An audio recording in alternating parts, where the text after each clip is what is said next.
Hello and welcome to Fats on Film. I am your host, Hannah Ogilvie, and this is the podcast where we discuss all things fat representation in film, TV, and wider media. And this week, my guest is the creator of the Fishnets and Philosophy podcast and blog and newsletter, I believe. Contributor to Ghouls magazine and all-round performer, it's Mx Bel Morrigan. Hello, Belle! Hi, thank you for Hey. having me on. I'm very excited. Oh, I'm so glad to have you on. And actually, if it wasn't for you, Belle, and you invited me onto your podcast, I don't think this podcast would exist because Oh, that was the first time someone had given me the space to kind of speak about fat representation issues or just general chat around how fat people or fat bodies are represented on TV and film. So actually, you're probably like a grandmother of this podcast. I'm your drag mother. I'm happy to take that role. But no, that makes me really happy. And yeah, it's something I love about the general kind of like the wider kind of community, whether it's horror-based podcast, creator community. I think there's a lot of just people lifting each other up. So yeah, I'm happy that I could help do that for you. No, I very much appreciate it. And you're so right. I think whenever the whole reason why I could start this podcast is that community and having people to tap into, expertise to tap Hmm. into to help build it, because otherwise it can be quite daunting, right? And I think there are so many, and no discredit to these podcasts, but a lot of podcasts have money and studios and production Hmm. behind them. And when you see people like yourself, this is why representation matters, right? People like yourself doing it, you go, oh, I could do that then, and then you grab that opportunity. So yeah, I think it is all about helping each other out, and I think the community we've got within the horror space, within the podcast space, within Hmm. like the film appreciation Yeah. space is so lovely. How are you doing, Belle? I appreciate it. Well, it's a long weekend for me. Is it a long weekend for you? No, it's not over here. Our long No, that would weekend was the make start of sense. May. Yeah, that would make sense because it's the reason why it's a long weekend is because of royalty, apparently, allegedly. Yeah, we're not really much into that over here. Not No, really. no, you shouldn't be. I'm very happy about the extra bank holiday, but that's about it. It's the least you deserve for the amount of money you throw onto that waste of money. Yeah, there are But smarter ways. Personally, and this is not a political yeah. podcast. The bigger issue, because I know you and I are both massive fans of Eurovision, and that is coming up the week coming. So, how excited are you to have Eurovision come back again this time of year? What are your feelings? Oh, I'm incredibly excited because I've always been a big Eurovision stan fan with everything under the sun. Like, I'm one of those people that, like, every year when the new acts are announced for the new like show, like I listen to every single song and I add my favorites to my curated playlists, Yes. and like I do that every year. And like, it's just I don't know, it just represents such a good like element of fun, but also I think right now, given there's a lot of kind of this weird kind of cultural pushback against the queer community and saying that drag is dangerous and shit like that. So the Eurovision being basically like the queer celebration of the year, I think it being on again, it's coming at the right time. So yeah, I'm excited for it, and I hope something big happens, like some statements are made, because I think it's the right Mhm. avenue for that to happen.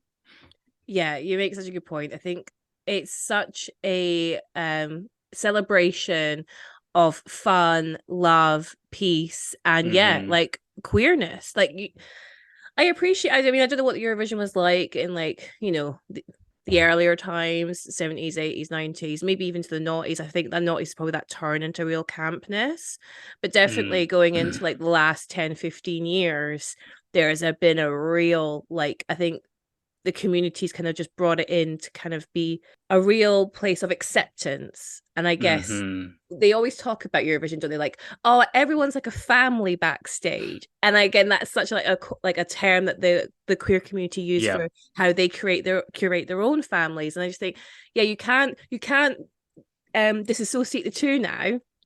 And I just think like I have had so many conversations, especially with an older generation of people where they go, oh, like what rubbish Eurovision. And I'm like, I don't understand how you can watch those 4 hours and not feel joy and not Hmm. just think, just I don't like the logic of it of like, let's get all these countries together and have a singing competition. That is so camp.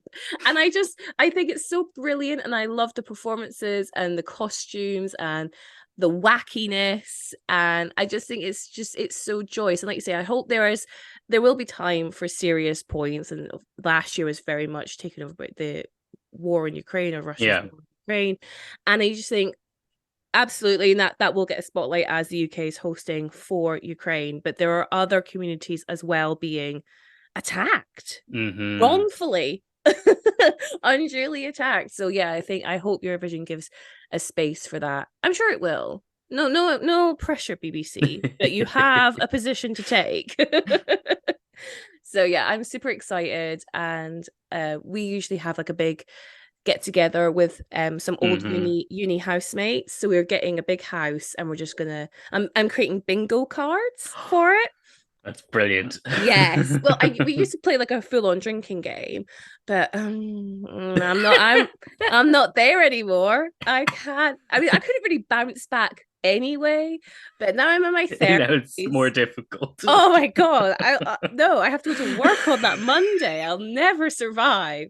So a bingo feels a lot more safe, and I'm using air quotes because I'm still nervous.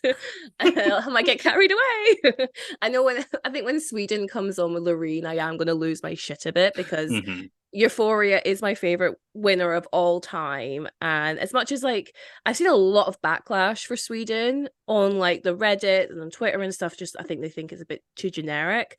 I just think the fact that like it's Loreen wins it for Yeah, me. but also the too generic. I'm just like, but that's kind of what Sweden always does, but they do it well. Like, I think Yeah. my favorite winner was Mons. I liked Hmm. his, I preferred his over Hmm. Loreen's, but they're both Heroes, yeah. fantastic. Yeah, Hero. Yeah. Oh, yeah. But again, they are kind of generic radio play songs, but they do it well and it's fun. Why can't you? Yeah, Yes. just get behind it, guys. Get behind it. Yeah. And the thing is that you can't have it both ways. You can't be like, oh, it's just generic pop that's like you say gets radio plays, but then get angry that Eurovision isn't as successful. It's like, Yeah. well, that's what gets people in. You've got to give them it's got to be accessible. So if it's just like a generic pop hit, great, but then they're in the door, and then you can give them the weird stuff.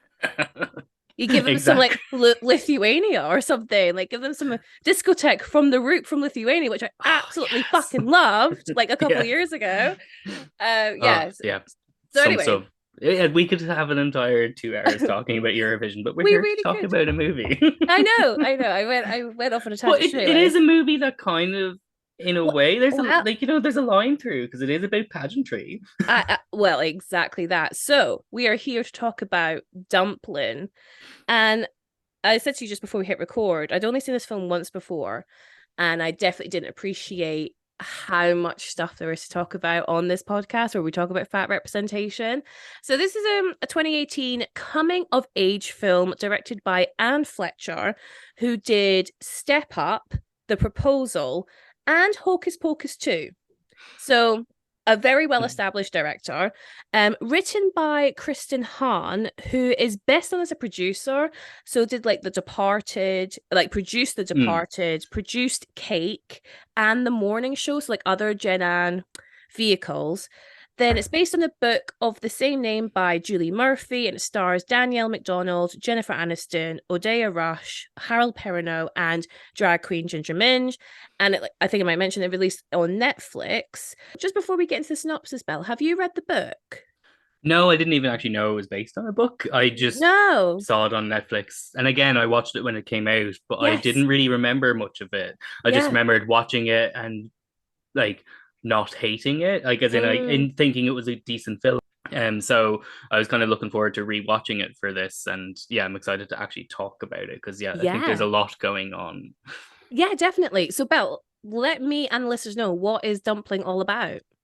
Yeah, so Dumplin is a film that follows basically the main character who is young Willadine Dixon, and basically she's a young fat woman in Texas, and effectively the film kicks it off by basically she was raised by her aunt who was fat and just like someone who loved herself and taught Willow to love herself. And her aunt has now died, and the film kind of takes place after that. And there's like a her mom was a winner of the teen pageant and now works on pageant councils, and the two of them have this kind of fraught relationship at the start because the mom is pageants and thinness and beauty standards, and Willow is the opposite of that.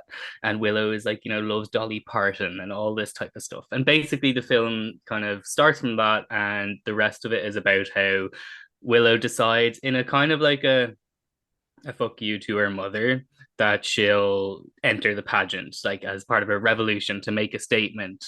And her a group of friends also come into it. But then as the film goes on, just I think there's like a lot of like Willow kind of learning who she is through this like pageant that she didn't actually have any desire to do.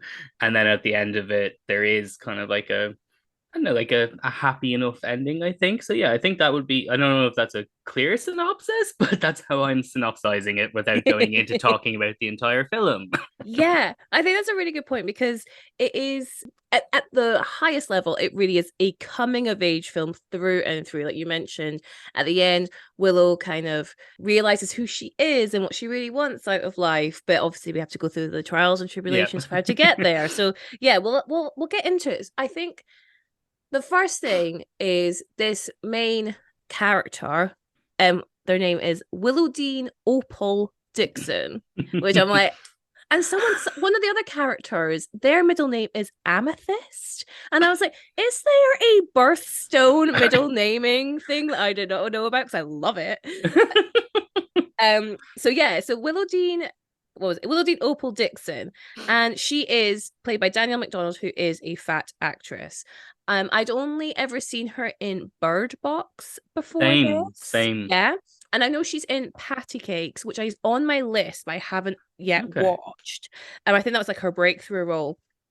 And you're right, she like without sounding harsh, she doesn't fit the beauty standard. And where we have her mother be Jennifer Aniston, who is, she probably was voted world's most beautiful person X amount of times, right? I could only imagine the conflict and the friction that kind of comes in that house, especially Jennifer Aniston's character is Rosie Dixon. She is this former beauty queen. And I want to get into the beauty pageantry of it all in a second, but who is Willowdean as a character? Like, what does she stand for? For me, I think Willow or Willowdean stands as I think she stands as a character who's like representing someone who thinks they have a lot of love for themselves, but it's like a surface level thing. There's something stopping that love from having a foundation. And I think maybe in the film, what that foundation was her aunt. So because her aunt has gone, like her aunt was that foundation, so was the one that made her have that kind of strong kind of I don't give any fucks about what people think attitude. But with her aunt gone, she doesn't have that crutch anymore. So I think that's kind of what the film is about, is her finding that crutch in herself again. But yeah, as a character, I think she represents the type of person who's,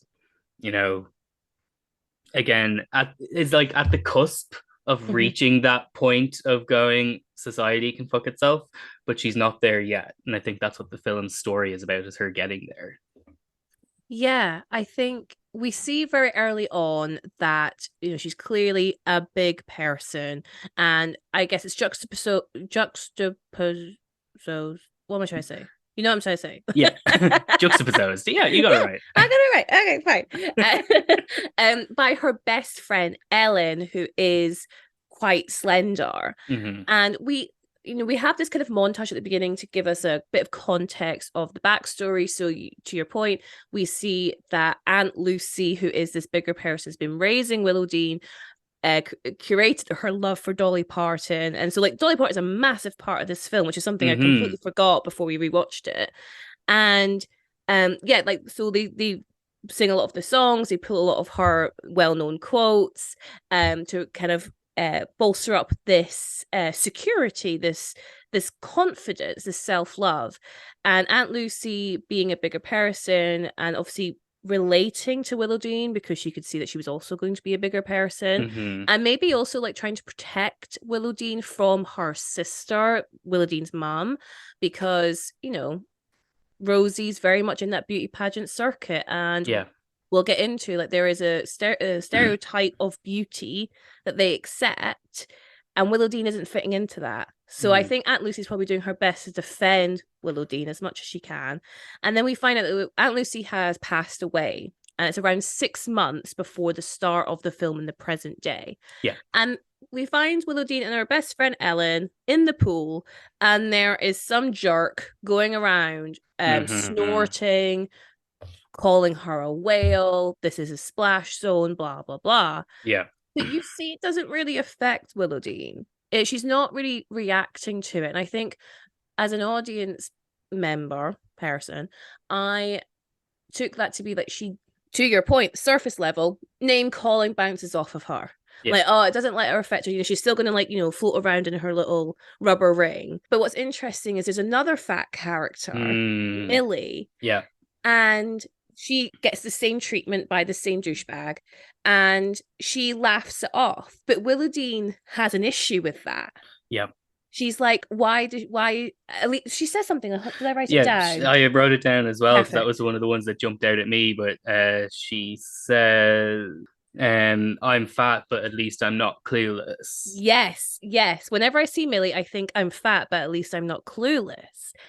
And I don't know if this resonated for you, but that for me was very much like there's a weird nuance with being in a bigger body where you're consciously aware of whether you're the biggest one in the room. Mm-hmm. And if you aren't, there is some kind of relief in that because you're not going to be the target if there was to be any hate. And Mm. I think when Willow says that to about Millie, it's her being like, well, if I'm fat, yeah, sure, but at least I'm not like lower intelligence, clueless, not able to fight back for myself. Because that's how she interprets that Yeah. that kind of laugh off thing that Millie does, which is like, oh, she's like accepting it. She doesn't realize that she's the butt of the joke.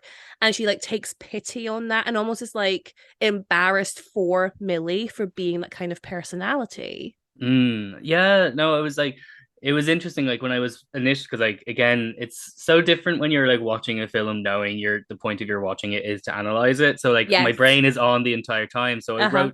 I wrote down like, that quote and then like I was like thinking, I don't know, it feels like maybe there's like some kind of harsh element of like that type of like harsh kind of feminist truth to it in the sense that of like, Mhm. there is this underlying like,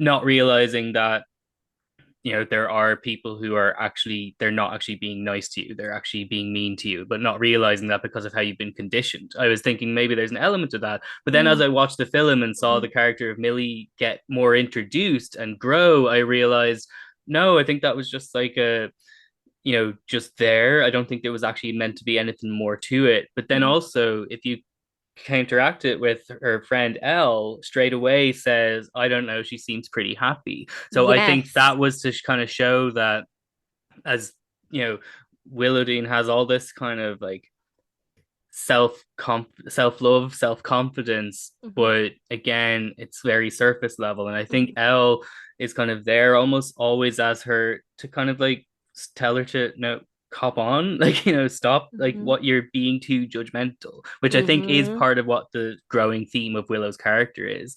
But also just kind of coming back to the Aunt Lucy, there was one of the quotes that Lucy said, which I think is like really is what sets the foundation of what this film is. It's like the true kind of heart of this film. But it's like after after Willow comes out of the donut store holding the box, and this group of kids kind of just yell shit at her, Mhm. and Aunt Lucy comes by and says, "This world is full of people who will try to tell you who you are, but it's up to you to decide." And I'm just like, Yes. that is I was just like, God, I wish I had this woman in my youth to tell me that, because Yeah, it would have resolved a lot of self-hate and pain over a lot of my life to have that message from a young age. yeah. So yeah, I think that's kind of, that line shows kind of where that foundation Willow has is coming from. But Mhm. again, it's been cut out from her with her aunt's death. So it's, yeah, I don't know. There's just so much going on.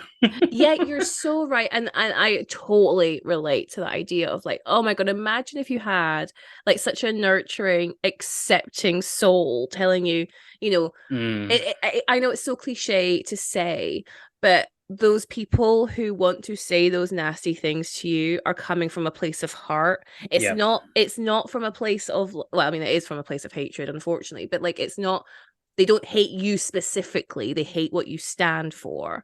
yeah, And those nasty boys and the few nasty characters that are in this film. It's interesting. It's a film with actually no antagonist apart yeah, from like the douchebag that I mentioned, and he gets lead in the balls really early, yep, so we don't hear anything else from that. yep, But yeah, I think like, oh my God, how nurturing, and giving that sense of self to start building your own security. And again, to your point, that Aunt Lucy starts building that foundation of, you are in control of how you view yourself. mm-hmm. You don't have to listen to the world's perception of you, because only you know you.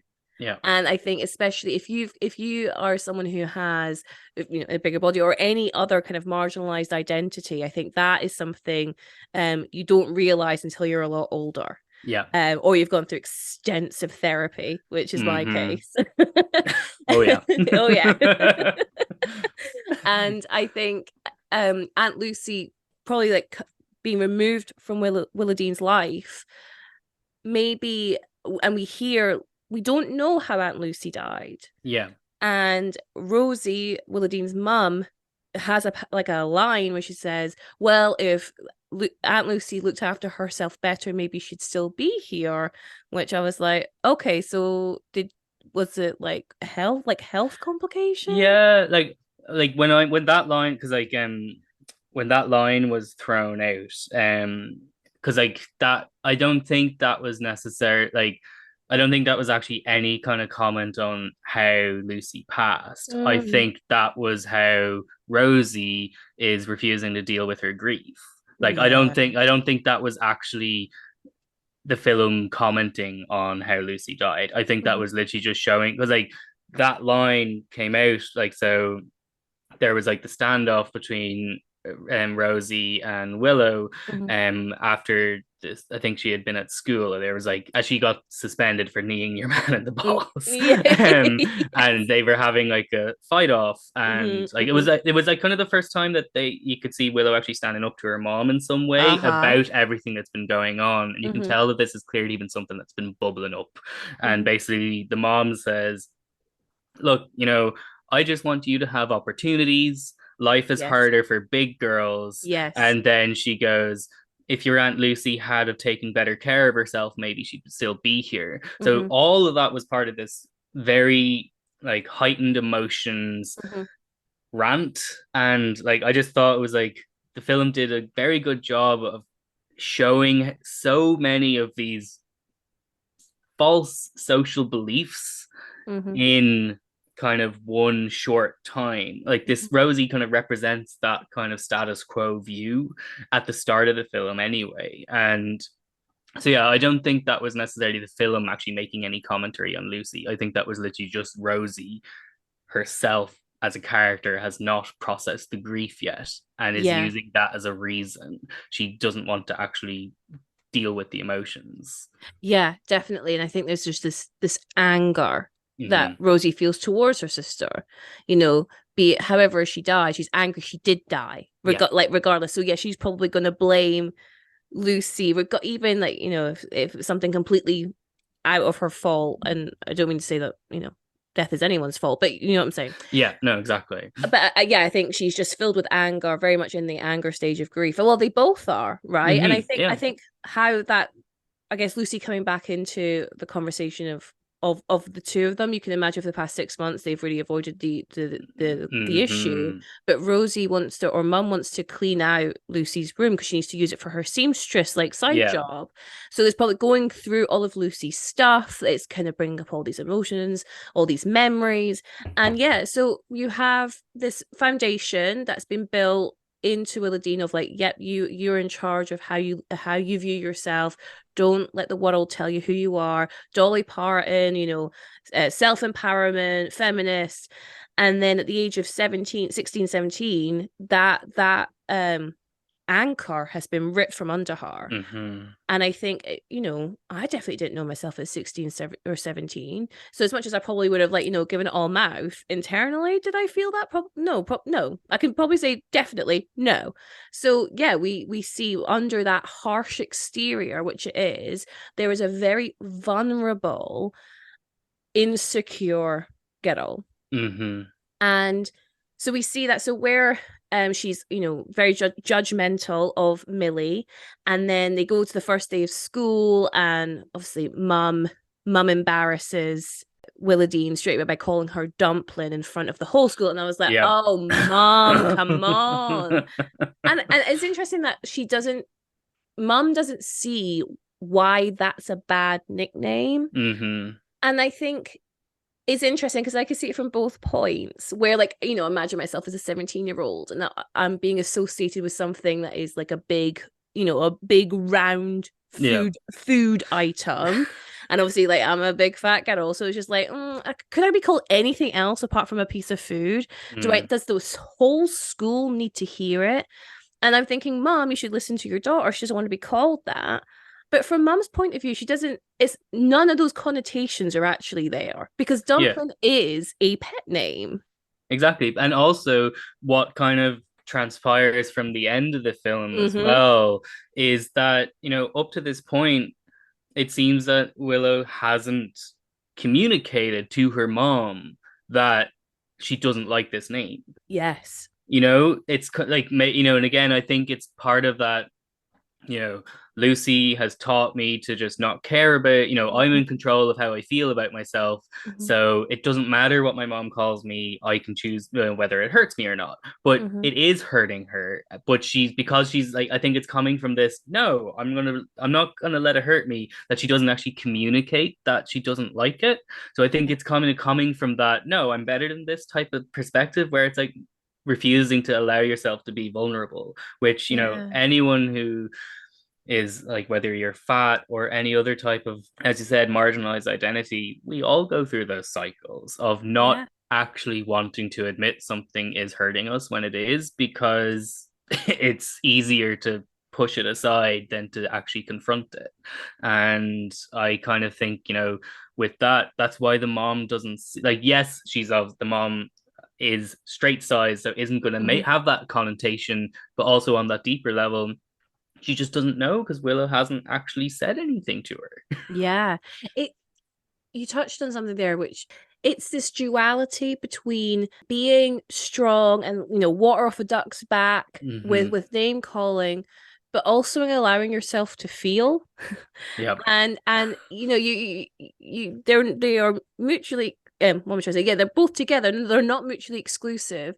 And if a random stranger said something to you, I'd understand, like, Yes. going, oh well, I'll walk it off, it's fine. Who cares about that person? But if it's someone, literally your mom or like a Yeah. friend or someone incredibly close to you, constantly giving you a name that you don't agree with, then, like, yeah, okay, you could water for ducks back all day, but resentment's going to grow. Yeah. And it's Resentment's going to grow and it's going to chip away at you. exactly, it's got to go somewhere. Our emotions need a release. They don't Mm-hmm. just dissipate. Yep. We have to give them healthy release. And you're right. And, to Willadine's point, she is so young, and it's just, again, it's a coming of age film through and through, right? Yeah, But exactly. at the very beginning, she doesn't know how to communicate this without anger, without resentment. Mm-hmm. And the whole plot of this film of Willadine joining the Miss Blue Bonnet Yep. pageant, fantastic name, is out of resentment. She wants to show up her mum. Mm-hmm. And it's very interesting because So yeah, so we see that the prep for the pageant show is happening. So mum is going and being kind of guest of honors at other pageants, and we see Mm-hmm. this. Oh, it really made my skin go ugh when that the other beauty queen mistakes Elle for Mm-hmm. Rosie's Yeah, daughter. I saw that, and I don't know if you picked up on it, but when I was watching it, there was like this knowing exchange, like this glance between Elle and Willow. So Yes, I was just like, yes. you can tell that this isn't the first time this has happened. Exactly, exactly. And you know what? Now you've said that, and I just had a thought come in because there is a point, there's a bump in the road for that friendship. Yeah. And again, it's probably because they haven't really spoken about it, or they haven't spoken about it with mum. So the Mm-hmm. resentment's going between them two, and jealousy. And I, Yeah. I don't blame them because, oh my God, I just felt so bad for Willadine in that moment, Mm-hmm. just to be so brushed aside, almost not. I don't know if mum was humiliated. I didn't get that sense from Rosie, but I felt like the other beauty queen was embarrassed Yeah. for Rosie. I think that was implied. Like, I Yeah. definitely think so. But I think, because like Rosie was pretty quick to go, no, no, this is my Willow. Like, there was no kind of awkward kind of delay. So I think she was pretty Mhm. quick to, no, no, this is my daughter. So I don't Yes. think there was like I'm humiliated by my daughter. No. And but I think it's right. It was more that other beauty queen was just like, there was that like kind of just like, like that, oh, I feel bad for you type thing. And it was just like, but again, I thought there were so many just good moments in this film where like through the director, through the camera, through the way it was Mm. shot, they're able to just pinpoint something that happens so often in the Mm. world Mm-hmm. where like because I'd say that scene in particular is probably something that can be relatable for a lot of younger fat women and girls where if they are with a more straight sized friend, the assumption is that the straight sized person is possibly their straight sized mother's daughter and not Mm. her. Like I'd say that's something that happens an unfortunate amount of times. And that scene did a great job of showing how society has these really biased, stupid misconceptions of how people can be related to each other. Yes, like how genetics works. Uh, and the thing is, like the fact that I guess the film does imply it, right?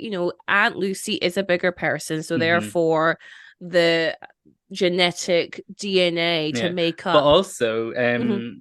Rosie was Yes, big. exactly. So she's a formerly fat person Yeah. and we see throughout the film, she takes her figure incredibly seriously. We see her on the juice diet, and we see her exercising. And I, each to their own, your body's your own, but it is compared to Willadine. But what's interesting about Willadine is there's a point where she says, oh, I'm breaking out, or I think mum mentions, oh, you're breaking out, are you eating that greasy hot dog and Mm. burger food? And Willadine says, I don't like that food. And again, I love that. I'm like, yes, bring that home, because not every fat person has a horrendous diet. It truly is not that simple. And you know how we know it's not that simple? Because anyone who went on a diet would actually lose weight and like keep it Mm-hmm. off, but they Yep. don't, because diet culture doesn't work that way. It doesn't want to work that way. It wants you to keep coming back, coming back, coming and to do the new diet, to do the new shake, to do the new soup, to do the blah Mm-hmm. blah. And it's like, it's not as simple, because we would Yeah. all be one size. Like there is body diversity for different reasons, for just because we're all different, right? And it's interesting when we see Rosie obviously has to work at maintaining the figure she needs to be. And again, there's probably a lot of I took a lot of like ageism in with this, because obviously she's an Mm. older woman. She's there is that unfortunate trope in society that when women get older, they become less attractive. So Which also is just like, look at Jennifer. I That was is like, not.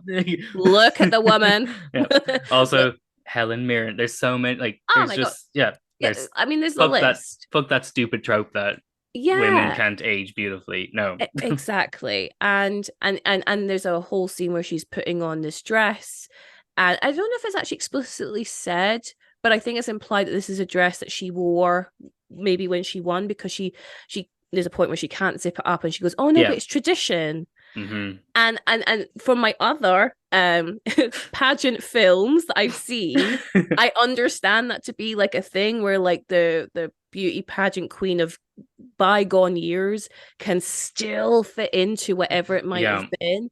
And not that I'm a beauty pageant queen expert or anything, but that's a trope that I've seen Mm. before. So you see that, like, she's trying to fit into a dress that she was when she was 17, and she must be like at least in her 40s at this Yeah, point. You're like, exactly. bodies change, Rosie.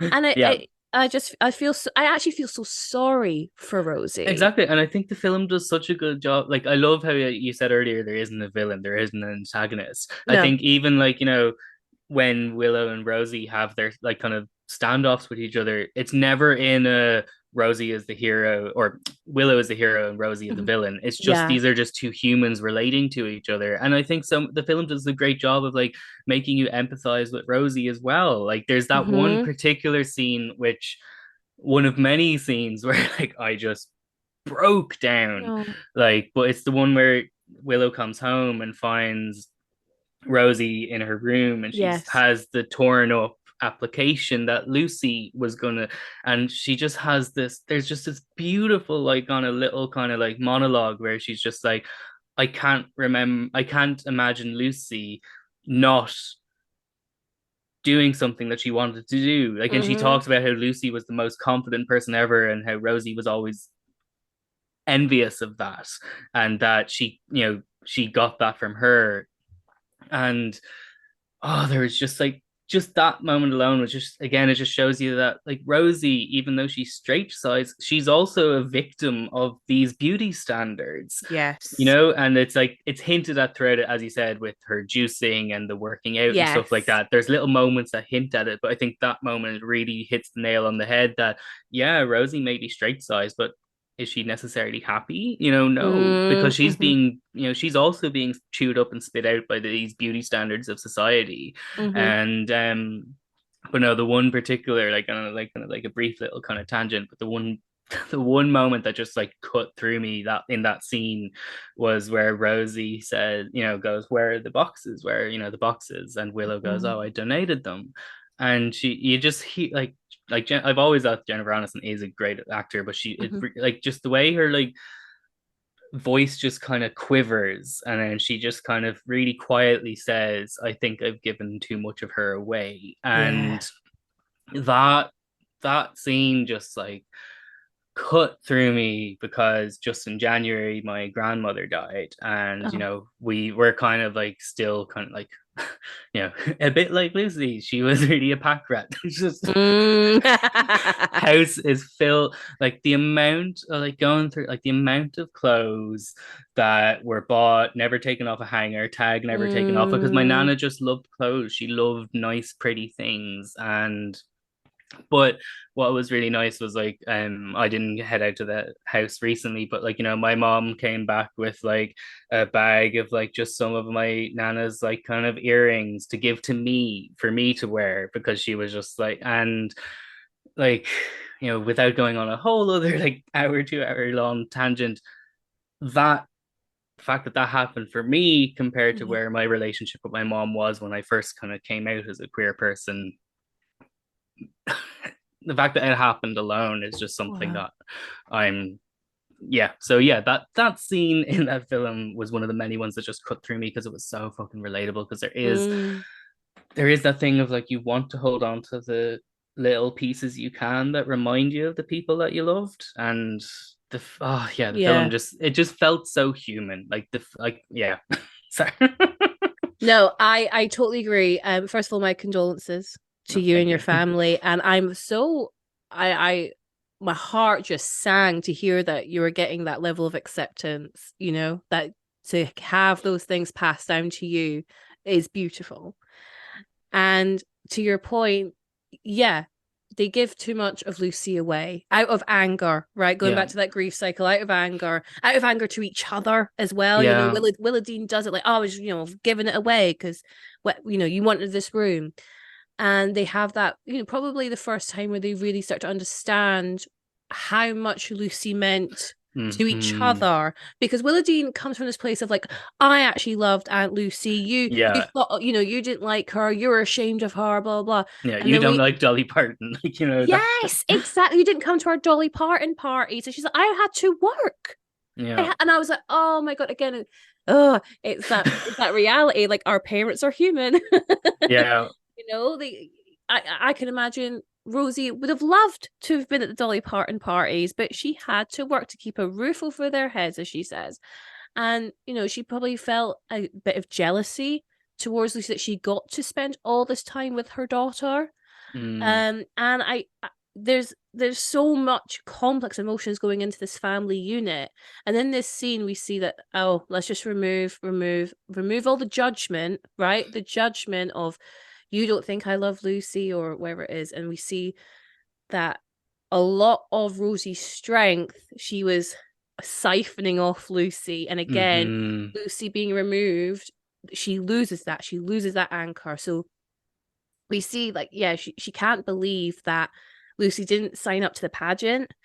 And not only that, she spent all night making sure her dress looked as perfect as it could for her to win. Yeah. That's how selfless Yeah. Lucy Exactly. was. And I think that particular scene where she talks about, I was saying it was fine. It didn't need to have all the sequins, but Lucy Yes. committed to it. But I think that linked back to, there was that little moment where I think when Willow, before she actually found the application, when she was just kind of going through the boxes and stuff like that, and she was saying to Elle, oh, that she really wanted to find the brooch, like the little Yes. butterfly brooch. And Mm-hmm. then Elle goes, yeah, no, like Lucy always had, had flair. And I think Mm-hmm. that was just another, like, I love how, despite this character of Lucy not actually really being in the film, she's so present throughout, because through the way Yes. that the characters remember her.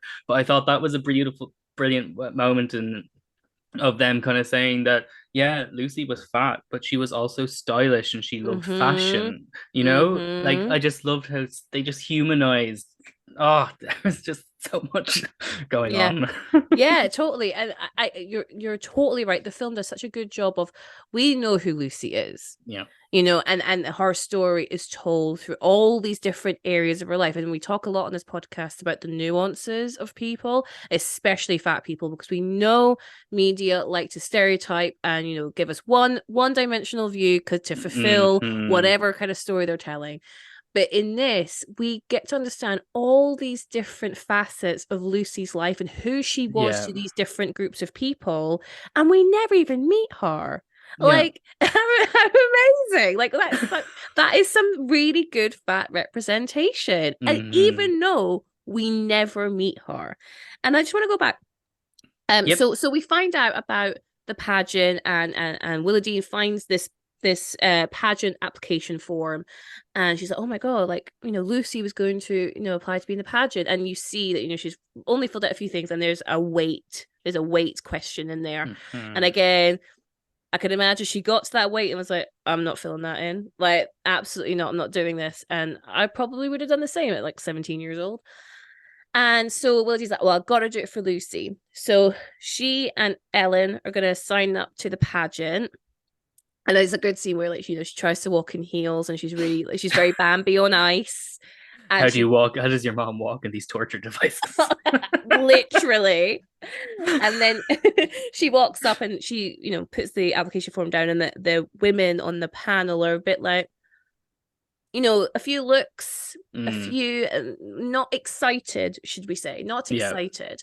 And then she says, oh, you need a parental signature. And then that's when Jennifer Aniston walks in. Oh my God, this blue and pink combo. I was like, hello. It's so gorgeous. Oh, I know. The style. The style. She's phenomenal. And she's shocked to see Willowdean at the top of the table. And she comes over, and it's like it's a real standoff, isn't it? And Mm-hmm. the thing is, what we were saying earlier, I see both sides. I totally understand this anarchist rebel in Willowdean be like, I'm going to show you, I know I don't fit your beauty standard, and I know that this will be embarrassing to you, mom, but I'm going to do it because I'm allowed to do it. But on the other hand, with Rosie, I'm like, this is like her passion. I'm not saying it's right, and I'm not saying it isn't problematic, but she's dedicated her Yeah. life to this. Yeah. And also, I think her reaction was purely because she didn't know Willow was going to be there. Yeah, oh, Again, if fully. that's what it was, like, Mm-hmm. I don't think her reaction would have been as cold or as kind of almost standoffish Mm-hmm. if Willow had a kind of actually let her know that she wanted to go for the pageant. But again, they haven't reached that ability of being able to be on the same page with each other. That's where it Yes. comes from. But also, I thought there was that really like kind of moment where Willowdean kind of and says it really loudly, but if you don't sign this form, you're saying I'm Yes. not worthy because I'm not Yes. built like the others. Yes. And I thought it was just like there was like a little bit where I was just like, I don't think, I think you're putting Rosie in a really hard place Mm-hmm. as a person, because as you said, it is her passion and all these different things, but also that needed to be said, because I think you could kind of see a lot of the other girls that were kind of like giving judging looks Mm-hmm. to Willow and Millie, who was also in the queue. Mm-hmm. Their expressions kind of changed a bit, where they kind of you could see that they kind of like started to go, oh shit, I've been a bit judgmental and I shouldn't have been. Yes. Yeah. Well, I think it's interesting because I wonder what would have happened if Lydian had gone to her mum in the house, mm, and approached it like, I'm thinking of entering the beauty pageant. how it would have went. How would that conversation have gone? Because, from Rosie's point of view, she knows her daughter, like Mm, to a point. I know they don't know each yeah, other super well, but she knows her to a point that all Willadine has done is mock this pageant. She mocks it in that stand. yeah, Is she going to turn my beauty pageant, which I spend time and money and just blood, sweat, and tears, is she going to turn it into a mockery? And mm, I really empathize with that. And that's when she says that this is hard work. yeah, Hard work. You can't just walk in. And she signs a bit of paperwork. Willowdean's in, and like I say, Millie also jumps in. Oh, right. So this is when I want to talk about Millie. I fucking love Millie. mm-hmm. And I actually wrote she has such Tracy Turnblad energy from Hairspray. Yes. And then I IMDb'd the actress, and she played Tracy Turnblad in the like TV adaptation Oh, of it in like 2016, the one with Ariana Grande. And I was like, oh my God, that makes so much sense because she looks so much like her. She's just so, and I know this is such a stereotype of fat people, but she is so bubbly, yeah, but like in an infectious, endearing way. She's just, she sees Bloody like carve the path, and she's like, yeah, I'm coming right up behind you. Yes, someone had to do it, and it wasn't going to exactly. be me. Yeah. But also, I'm like, when you say that, like as you said, it is like that type of stereotype, but that Millie is so like another big bubbly and outgoing. Yes. I kind of wonder if part of the reason that Willow has this weird type of resentment towards Mm-hmm. her Mm-hmm. is because she reminds her of her Aunt Lucy. Because I'd imagine that that's what Ah, Lucy was probably like. I can't imagine Lucy was like a quiet, reserved person. Like, all the people that loved her, yeah. you know? So I imagine that part of why she has this kind of resentment to how, like, even like going back to the early pool scene where, she laughs it off. Mm-hmm. I think maybe part of that is that Willow sees Lucy in Millie a bit of like there's like maybe that type of reminiscence, and that's kind of where this kind of weird resentment is coming from, because it's just like, why haven't I like that or something. I don't know where there's Yeah. probably so much going on, and like the thing is, you can never obviously know everything that's going into a character's mind space, because you only see what's given to you on the screen. Mm-hmm. But I kind of think that maybe there was an element of that. It would actually be interesting to read the book in comparison. Yes. Yeah, definitely. That's such a good point. I never thought about the comparison with Aunt Lucy. And you're right. Everything I understand of Aunt Lucy, she's a very outgoing, Mm-hmm. infectious person. Like everyone seemed to love her. And Millie is that. Yeah. And yeah, I totally that's a really good observation. I hadn't considered that. Um so Millie joins, and she says that she's had to forge her mum's signature because her mum would not approve. And you're like, She, oh, a bit of a rebel, you yeah, know? I love how it's like, yeah, no, she said no, and that's a church no. Like, but I thought that, Yes. but I did think that that was a really like again, just so many nuanced ways of this film, just using one line or one little scene to show a wider space of what this community is. And I think that was just such a good way of showing how so many of these small rural communities have these Yeah. deeply religious roots. Yeah. And part of me thinks that a lot of these communities that are deeply religious is probably why there's a lot of fat phobia, because fat Mm-hmm. phobia comes from moralizing food and Mm-hmm. moralizing your weight. So I'm kind of, Gluttony. yeah, exactly. So I'm kind of Mm-hmm. wondering if that's why there is this kind of undercurrent in this community as well, is because it is clearly a very religious community. That's a really good guess. I hadn't equated the religion part because I think the only outwardly religious part is the whole Is Millie Millie. storyline, Yeah. isn't it? So yeah, I think it's a good point. Definitely a good point to like ponder for sure. And then so Willowdene's like kind of angry at Millie at this point. She's like, we're not doing this for real. Yeah. That we're almost like you're not strong enough to like take the criticism of this. That's how I read it. Mm, And Millie's like, no, I want in. And she's like, okay, whatever. And then we realize really quickly, Millie is in it to win it. She's yeah. got the binders. Oh, that's so fun. Organized queen, love Yeah. to see it. Get your stationery out, and she starts doing the running club.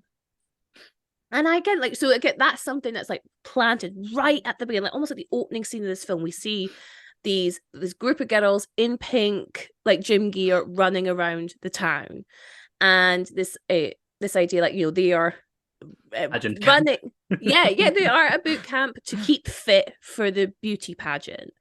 And so Millie joins the running club because she's serious about competing, even though she's the slowest or she's at the back, and she doesn't mind. She just Yeah. wants to be part of the group. Exactly. And I think, and like I think as well, like, again, it's just a brilliant way of like, and I showing how two different fat people can have different perspectives on things as Yeah. well. Because Willow seems very like, again, judgmental and kind of going, no, why are you doing this? You don't need Mm-hmm. to do this, without actually possibly thinking that, Millie isn't doing it at all for a weight loss thing, is literally No, just doing it for a socializing thing because she wants to know the other girls that she's going to be in the pageant with. exactly. And again, it's Willowdene's coming from this place of you don't belong there, Millie. And it's Mm, like again to use or kind of like butcher Aunt Lucy's thing. Like, who are you to say? Who are yeah, you to say where she belongs? Only she can exactly. decide where she belongs. And I think it's rooted in jealousy. I It think, is. yeah, Willadine would probably not necessarily. I mean, who loves to run seriously? But it's more like having the confidence to put yourself into a group that you don't think you belong.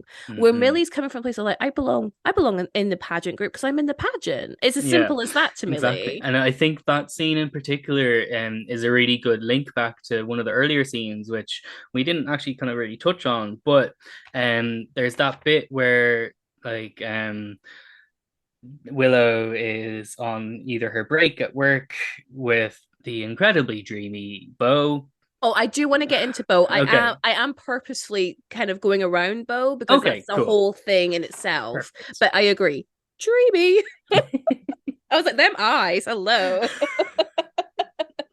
But sorry, to your point, do you want to mention it now or do you want to like put it to And later? no, it was just gonna there. I was just gonna like the like as you said, Willow has this judgmental thing of like viewing Millie, kind of going, "You don't belong there," and I think that's Yes. more Willow judging herself.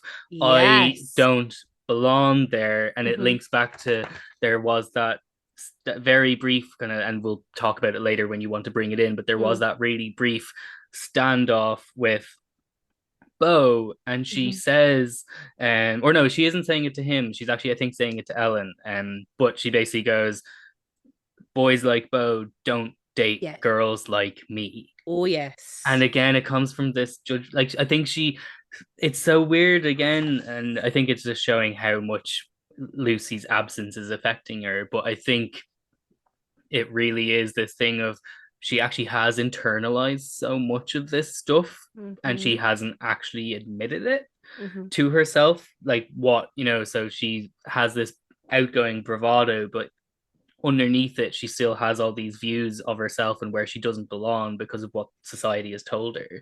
And I just think there's so many scenes where it hints at this is what's really going on under the surface and how the film overall is about Willow really accepting herself. And it's yeah, 100%. So they meet at the diner where Willow kind of has like a part-time job, and so that's where we get Millie, Ellen. We meet Hannah, who is this like absolute anarchist, or definitely queer coded. 100%. Yes. I don't even think coded. I think just ostensibly, like there's nothing on. Obviously, there's nothing on screen. I was going to say there's nothing on screen. They never outwardly say. But the thing, like, I'm one of those people, like, I don't think something needs to be outwardly said for someone to be a queer character. Because I think that, like, I don't know, I think that can be almost like a reductive space because that means we don't get queer characters unless it's said. And I'm just like, no, that doesn't need to be the case. And also Bex Taylor Klaus, who plays Hannah, is one queer in every single fucking thing Bex is in because Bex is queer. So it's like, I don't think it's coded. I think it is Bex is just queer. And they don't have a big thing of like Bex going, oh, say like I'm non-binary or I'm a trans man or I like women or whatever. There's no saying it, but I think it's there. It's on the surface. That's a really good point because like ultimately we don't say they're straight coded characters, right? It's just they are. And it's like, yeah, so absolutely like, that's me like learning something there where like it's just such a media term, isn't it? But to your point, we shouldn't have to outwardly identify gender, sexuality for that representation to be, because you can just use your eyes and see. I think there's even a scene where they do the escort bit, the beauty pageant at the end. I think Hannah has there's a female escort. There's a feminine person in the dress. Oh yeah, feminine person. Exactly. And so there's part of me like kind of like, and we'll go back to your proper point that you want to bring in about Hannah, but there was just like with that last scene, there was part of me that's wondering like, was there potentially like a longer cut where you see Hannah being walked onto the stage? Is there like another, like, is there more to that? Is that another subplot storyline that this didn't get developed as much? I don't know. But like it kind of, because like I'm kind of like, it looked like it was very pointedly showing Hannah hooking someone's arm, and Hannah's in a suit, like and looks badass in that trim suit. But like the camera very deliberately showed that hooking of arms to someone in a dress. But then it doesn't show that walkout. So I'm wondering if maybe there is a different version of the film where that storyline is also brought in. I don't know. Maybe. Anyway, back to your point where we're in the diner. So we're in the diner, and so Hannah comes in, and they're just so excited that someone's taking a stand against what you got the heteronormative patriarchy. Just makes this entire point, and they're just all looking, and it's like in English, please. And it has like the salt shaker and the pepper packet, and it's like Spartacus, Roman Empire, crush. No? Crush. Anything? I think what I love of when film wants to show you, oh, this person doesn't think like the others, they'll like stand on the seats of the restaurant or diner booth they're in. Like, I don't even conform to the standards of whether I can stand on these chairs. So she like stomps over them. I just love it. And I love her look, or their look. And I just think they look fierce. And what I find really interesting in this situation is that so Hannah comes in like down with the patriarchy. Elle is a little bit more like in the middle, like definitely wants to take it down, as we realize later, because Willa Dean is underestimating Elle's commitment to the rebellion. But she is quieter for sure. And then Millie is like through and through, I want to compete to win. So you have this really weird dynamic. And then you've got Willardine just be like, why are you all here? I was gonna do it on my own. And like martyr herself in a way, right? Exactly, yeah. And then they're like, no, we want to be part of it. Like all again, it's this idea Viva like la revolution. yes. Like they all have like a point of view and they all Yeah. deserve to have a say. And that's what they're doing. And so I really like that. And then and Elle is so sweet with Millie because Millie feels so crushed that no one wants to look at her binders. Yeah. And then Elle's like, okay, show me what you got, but then you never show me them again. Yeah. But also I just love when Millie like brings out the binders and she goes, I made your binder yellow because you remind me of sunshine. I was like, oh, this character. I'm just like, oh my heart. So She's just cute. you just want to give her a hug. She's just so lovely. Truly is so lovely and we'll get into like incredibly talented. Mm, I mean, stunningly beautiful. When I saw her, yes. when the whole argument is that like Millie doesn't fit the beauty standard, I'm like, whose? Because I'm like, she is stunning. Right? They all are. That I guess that's the whole point, right? We all are, do Yeah, fit a beauty exactly. standard, right? But I do think she's just smoking.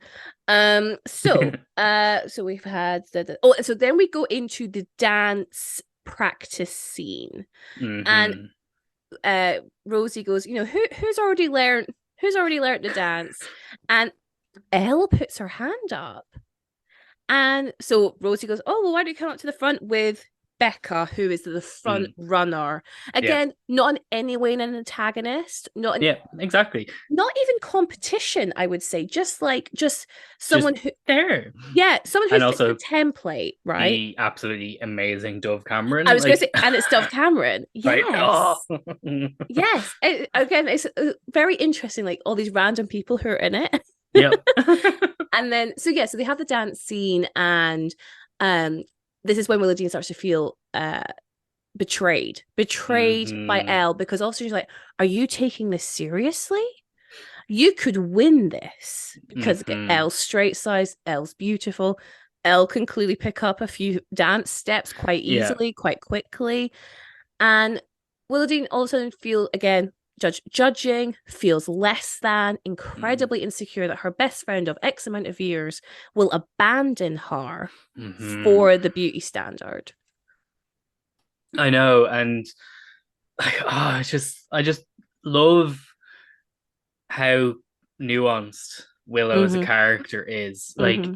so all the characters in this, like, they all feel like fleshed out like characters. None of them feel like even like this, the side characters that don't really have that much of a presence. None of them feel like bit part. Like they all feel like people, which I just really appreciated from this film. But that scene, well, I want to know what you think. Like, I don't know, maybe if I picked up on the line wrong, but this was the one bit where I was just like up until this point, I was like very much fully kind of like, I had the pom-poms on for what this film was doing. I was just Mm-hmm. thought it was just everything it was doing was just ticking the boxes for me. Then there was just that one bit where I was just like, I didn't know how to take the line, but it Mm-hmm. was, when they have the break off, like they kind of have their standoff, and then Elle turns around and goes, and just so you know, I never thought of you as fat.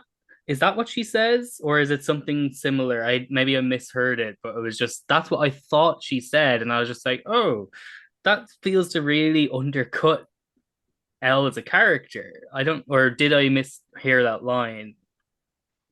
She's like, I think she says along the lines of, I never once judged you for being fat, or like it's something along those lines. I'm going to see quickly if I can find it, Yeah, like, just to get it right. yeah. But I do remember the moment you're talking about, and in my head it reminds me of something I've seen recently as well, where like they say the quiet bit out loud almost. I'm like, Mm, but like that shouldn't have even come into your head whether I'm fat or not. But then at the same time, just to play devil's advocate for a second, where our body sizes are such a point of contention for a lot of people, mm, Ellen's grown up with Willardine, with this yeah. stigma around her, being mistaken for Rosie's daughter. there's no way she hasn't internalized that. Yeah. And yeah, so I didn't know if it was just like I think I understood what that scene was trying to do. I think it was like trying to kind of, obviously put across that point that I've been your friend since we were kids. Yes. It's never bothered me that you're, Yes, exactly I that. think that's what it was. I think that's what it was. Obviously, Elle is like, that's what that scene is representing, is that it's never been an issue for me. I've never cared. But I think it's the way she says it. I don't know if it was just the way it was said kind of muddies the water of what the point is. Because I don't know, it kind of reminded me a bit of that. I never thought of you as fat, like that type of, oh, you're not fat, you're beautiful, that type of thing. It reminded me of that type of, and I don't know if I just misheard the line or, but yeah, I'm not sure entirely. But yes. And also, actually, um, linking back kind of to Hmm. that scene, like as you Hmm. said, that Elle and Willow have been, friends since childhood. There's that scene when they're in the car. I think when Elle is like dropping her off somewhere, like it's before they have the standoff. I think it's where, oh, it's after Willow has kissed Bo and then Hmm. ran away, and they're in Hmm. the car, and Elle said, Willow explains, oh, I kissed Bo, but it didn't go well, and explains why. And then Elle says, oh, I have that too. And it's that really kind of a great moment of showing that regardless of body size, everyone has these self-confidence issues and body issues because of what society is, especially women and femme folks, what Hmm. society is, the messaging putting out. So yes, Elle is very straight sized in comparison to Willow, but she still has parts of her body that she doesn't like and doesn't love. And I thought that scene was just, oh, so painfully real because it Yeah. was, yeah. Oh, anyway, that was a very long tangent. No, no, no. I totally agree with you. I really love that scene in the car. And it reminds me of so recently I watched the show Shrill. Hmm. Yeah. With AD Bryant, and there's a really good scene where she's at a pool party and she finally lets go and embraces the positive body positive space that she's in. This is a plus size pool party. Mm-hmm. Anyway, I recorded it on my phone because I just loved it. I was bawling my eyes out, bawling them. I was just like, oh my God, like what I would give to feel like this, or I've had this when I was younger. And I threw it up on TikTok, and it's got well over 1 million views. Oh, Uh, wow. and all the comments are just like, oh my God, I need this. Oh my God, to feel comfortable like this, feel seen. And then the amount of people who go, like, I'm not a big person, and yet I would love to feel this comfortable. And it's that real reinforcement to your point, which is like the whole beauty standard, diet culture, patriarchy works on making you feel less than, and that you have to Mm-hmm. strive for something that is most probably out of reach. Mm-hmm. And so be it like, I can imagine when Elle's talking to you, I can imagine maybe her partner has like grabbed her hip. And you think back to the early noughties about the muffin top or love handles, Mm-hmm. something to be ashamed of. And I just think like, yeah, I totally, I think that's absolutely grounded in reality, that feeling for a lot of people, Mm-hmm. regardless of weight, size, shape. We all have those moments where like if someone were to grab it, heckles would go up. Yeah. Or do what Willadine does, which is run the fuck away. Oh, I know. It breaks my heart, but I Yeah. I see myself in that moment. Exactly. It breaks your Mhm. heart, but it breaks your heart because it's painfully real. Yes. That's oh yeah. Um anyway, go back to where we are So next. where we are next. So we have our fallout between our two besties, and Willadine goes back to the house and starts looking through some more of Aunt Lucy's stuff, and she finds this flyer, and it's for the hideaway. And does it Hmm. does it say Dolly Parton night on the flyer? Yes, it does say a Yes, Dolly Parton night in Dolly the Parton night. hideaway. Yeah. So she rounds up Millie and Hannah and to check out this place. It's really, they have no idea what they're walking into. It's really to be said. And it looks to be in the middle of bumfuck nowhere, right? Yeah. It's like, this is And it sketchy, like kids. it looks like, this like really kind of like disused trailer type Yes. thing, and it's just like, and it's just like, I love it's just like it just has these like bikers and like the bikes outside, and you're just like, Yes. is this gonna be like, are they walking into like a Harley Angels bar? Like No, what was Lucy's life? that's what I was thinking. I was like, why are we here? This doesn't look like our place. And then they get there and um they're not going to get let in because obviously they're not of Yeah, age. and But it's a then bar. and it's a bar, they realize it's a bar, that's it. And but there's this guy at the door, Here's the um mention Lucy. Lucy. He's like, oh, do you know Lucy? Oh, come on in, and puts them at the front of the stage. And out come these drag queens performing as Dolly Parton, and their faces are just like, what am I watching? I just love Millie's Oh, line where she's just like, uh, correct me if I'm wrong, but I I think that's a man. A very beautiful man. yes. And then Willow is just like, uh-huh. Like they're, Uh-huh. but I just love Hannah is just like, Yes. this is my, like, you can see, like, again, this is why I don't think it needs to be said on screen, because Mm. like Hannah knows where she is. Hannah isn't surprised. The other two are, because they've never Yeah. been somewhere like that, but Hannah is just like, yeah, this is my shit. Like, you know, Yes. Yeah. nothing needs to be communicated verbally for it to be expressed on screen. So yeah, Mm-hmm. I don't think Hannah's queer coded. I think Hannah's just a queer character. Yeah, totally, totally. She's home. The other two have not realized that they're home yet, but they Yeah. will, they will. And so yeah, these drag queens coming out performing Dolly Parton. So as an audience member, you're like, oh, this is why Aunt Lucy was here. Mm. Again, like Dolly Parton, incredibly pro LGBTQ plus person, but very pro drag queen. And they even Mm-hmm. mention that, if I Yeah. wasn't born a girl, I'd be born a drag queen, or I Yeah. would be a drag queen. And so, yeah, so they're performing, they're having fun. And then Harold Perrineau's drag queen comes in. Yeah. I can imagine, again, it's like they're the mother of all these drag queens. Mm-hmm. And they're singing Jolene, aren't they? Uh, yes, I think they start into Jolene. Yeah, I think that's the And one it's because like yeah, I remember a Willow say remix. this is my It's favorite my favorite song. song. Yeah. Exactly. And I was like, well, of course it is, because it's everyone's favorite Dolly Parton song.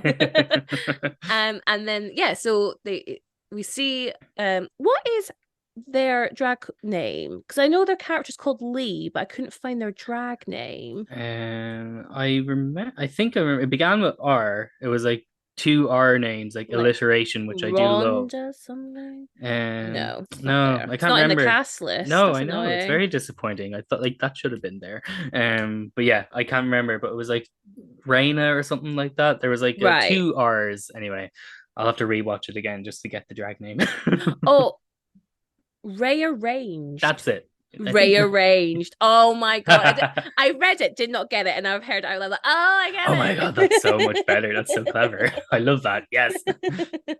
So rearranged, yeah. So at the end of the show, Willa Dean is invited Yeah, the backstage. like the bar manager said, "Oh, someone wants to talk to you." Yes. Yeah. Yes. And that's when we meet rearranged out of drag, or coming out of drag, and says, like, I thought I saw Lucy's ghost in the audience. And all of a sudden we're like, oh, this is someone who knew Lucy very, very well. Yeah. And we're hearing this idea that, she looks the spitting image of Lucy. And it's interesting because, we very rarely hear that like familial connection with aunts or nieces, or like that far removed. Yeah. It's always like mothers and fathers, right? So Mm-hmm. it just shows how strong them genes were.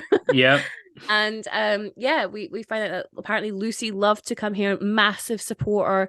Did you get a sense that maybe Lucy performed in drag herself? Maybe. I'm not sure. Like it could have been like, well, given that even like, at the end of the film, there's that bit where they all kind of get on stage and are singing Dolly out, some people in drag, some people out of drag. Yes. Maybe it was just Lucy did that. I don't know. But maybe she was a drag performer too, possibly. Like, Well, wouldn't have put it past her because a lot of like fat cis women perform drag as well. yeah, It's totally. very like, because again, fat women's bodies are almost the best for drag because it's easier to get those drag shapes, which is the Mm-hmm. exaggerated, womanly form. So Uh-huh. that makes that like possibly, like, I don't think there was anything where they explicitly said it, so I'm not sure, but it could have been. But either way, like, yeah, she was a massive fan, but like there's just some, like, that scene in particular is like the one that, like, it just like, I there's bits where I was like lightly kind of crying before, but this scene is the one that just like broke down because Mm. there's just so much going on. Like, one, I don't know, it's just showing that drag queens are humans, queer people are Yes. humans, drag isn't dangerous. You know, but also it's just like there was that bit where, you know, Lee or Rhea says, you know, that Lucy was the one that convinced her to get on stage. As in, if it hadn't have been for Lucy, like, Lee wouldn't be performing as Rhea, you Mm-hmm. know, that. And but then also says that it took a while for Lucy to get there, you know, and it's just, there's just Yeah. like so many humanizing moments. And oh, it was just, yeah, there was just acceptance. Like, that's what that scene represents, is just Yeah. people, the power of accepting people Mm-hmm. for who they are and encouraging them to be their true selves. Mm-hmm. You like, there's, you can't put a price on how powerful that is. So yeah, Mm-hmm. there's just that scene alone was just, it just like wrapped me in an embrace. I just, yeah, it was just beautiful for me. Oh, I think as well the added nuance of this film taking place in Texas, a Yeah, southern state, Republican state, um, back to the religious undertones that we're hearing. I can imagine there's a reason why it's called the Hideaway, right? yeah, yeah, And you think, well, these people have had to create a yeah, space for themselves to feel safe, that is exactly. off the beaten track, is in the Yeah. middle of nowhere. And you just think, like, ultimately, all this is creativity and self-expression. Hmm. And where Lucy obviously encouraged Lee to become Rhea, rearranged.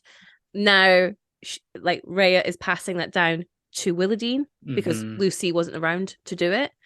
And so this is where the turning point for Willadine comes in, Yeah, where her confident, well, I guess her issues, like her insecurity, needs to be faced on, and exactly. we need that confidence to start growing.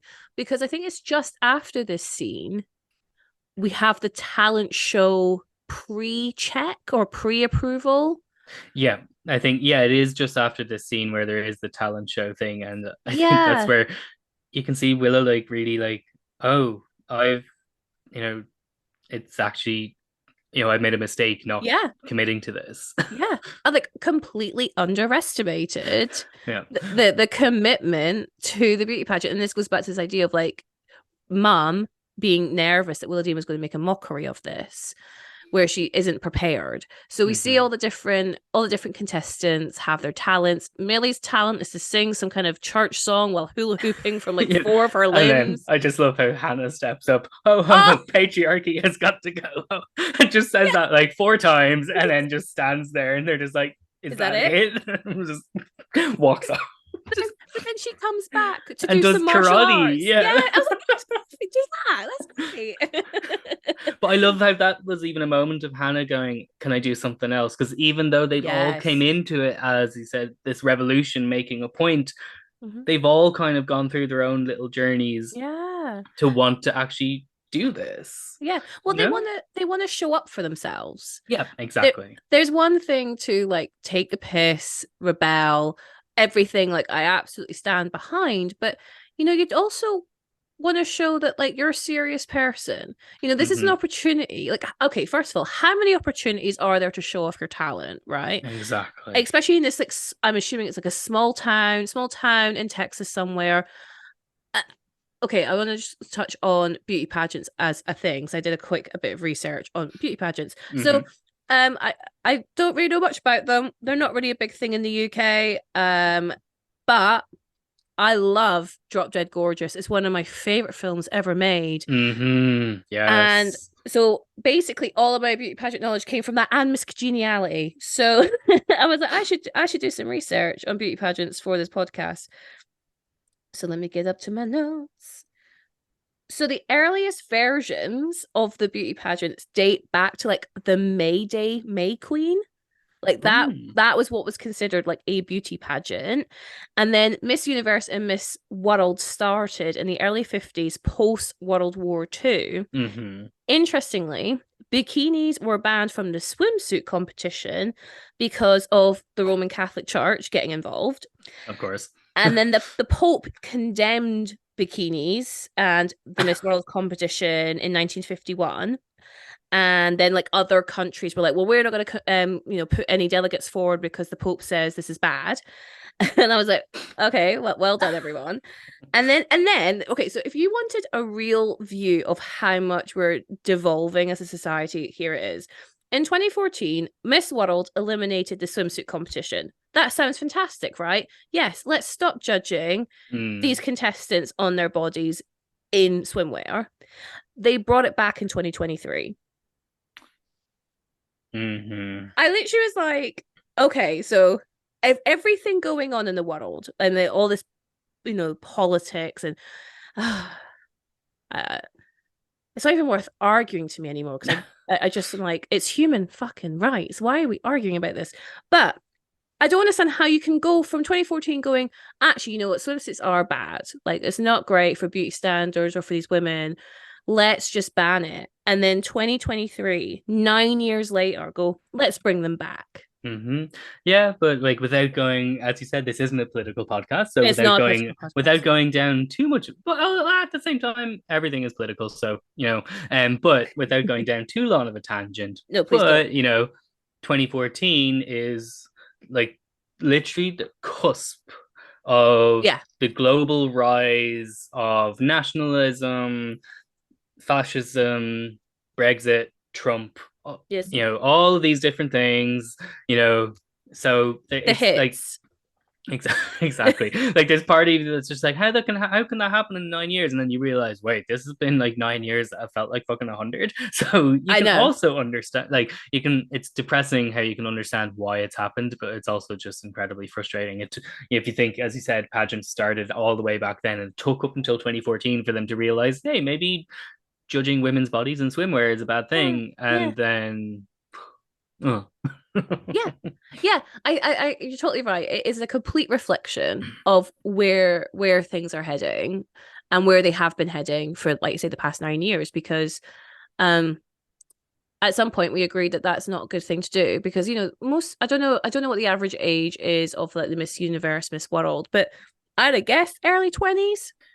Probably, I'd say, like, 18, 19 up through to maybe late 20s at Yeah. most, like, I Yeah. would think is probably the rough age category, I'd imagine. Rough age. And I don't know which one it is. I think Trump sponsors one of them. No, I think that's it's not surprising. I think it's Miss Universe, actually. You know what? I should really fact check myself in the Like, moment. I'm pretty sure, isn't it one of those pageants where his famous grab him by the pussy quote comes from? uh, I'm pretty sure it is from one of those pageants. Like, I think that's where that quote comes from, I where he didn't was talking about realize. being at a pageant or something like that. I'm pretty sure that's where it comes from, because, like, where else would that happen? Yeah, I don't know. I don't want to go down that conjecture, but So yeah, Donald Trump owned Miss Universe from 1996 to 2015. And yep, then what? He had to give it up because he was running for president, and obviously that'd be a probably. conflict of interest.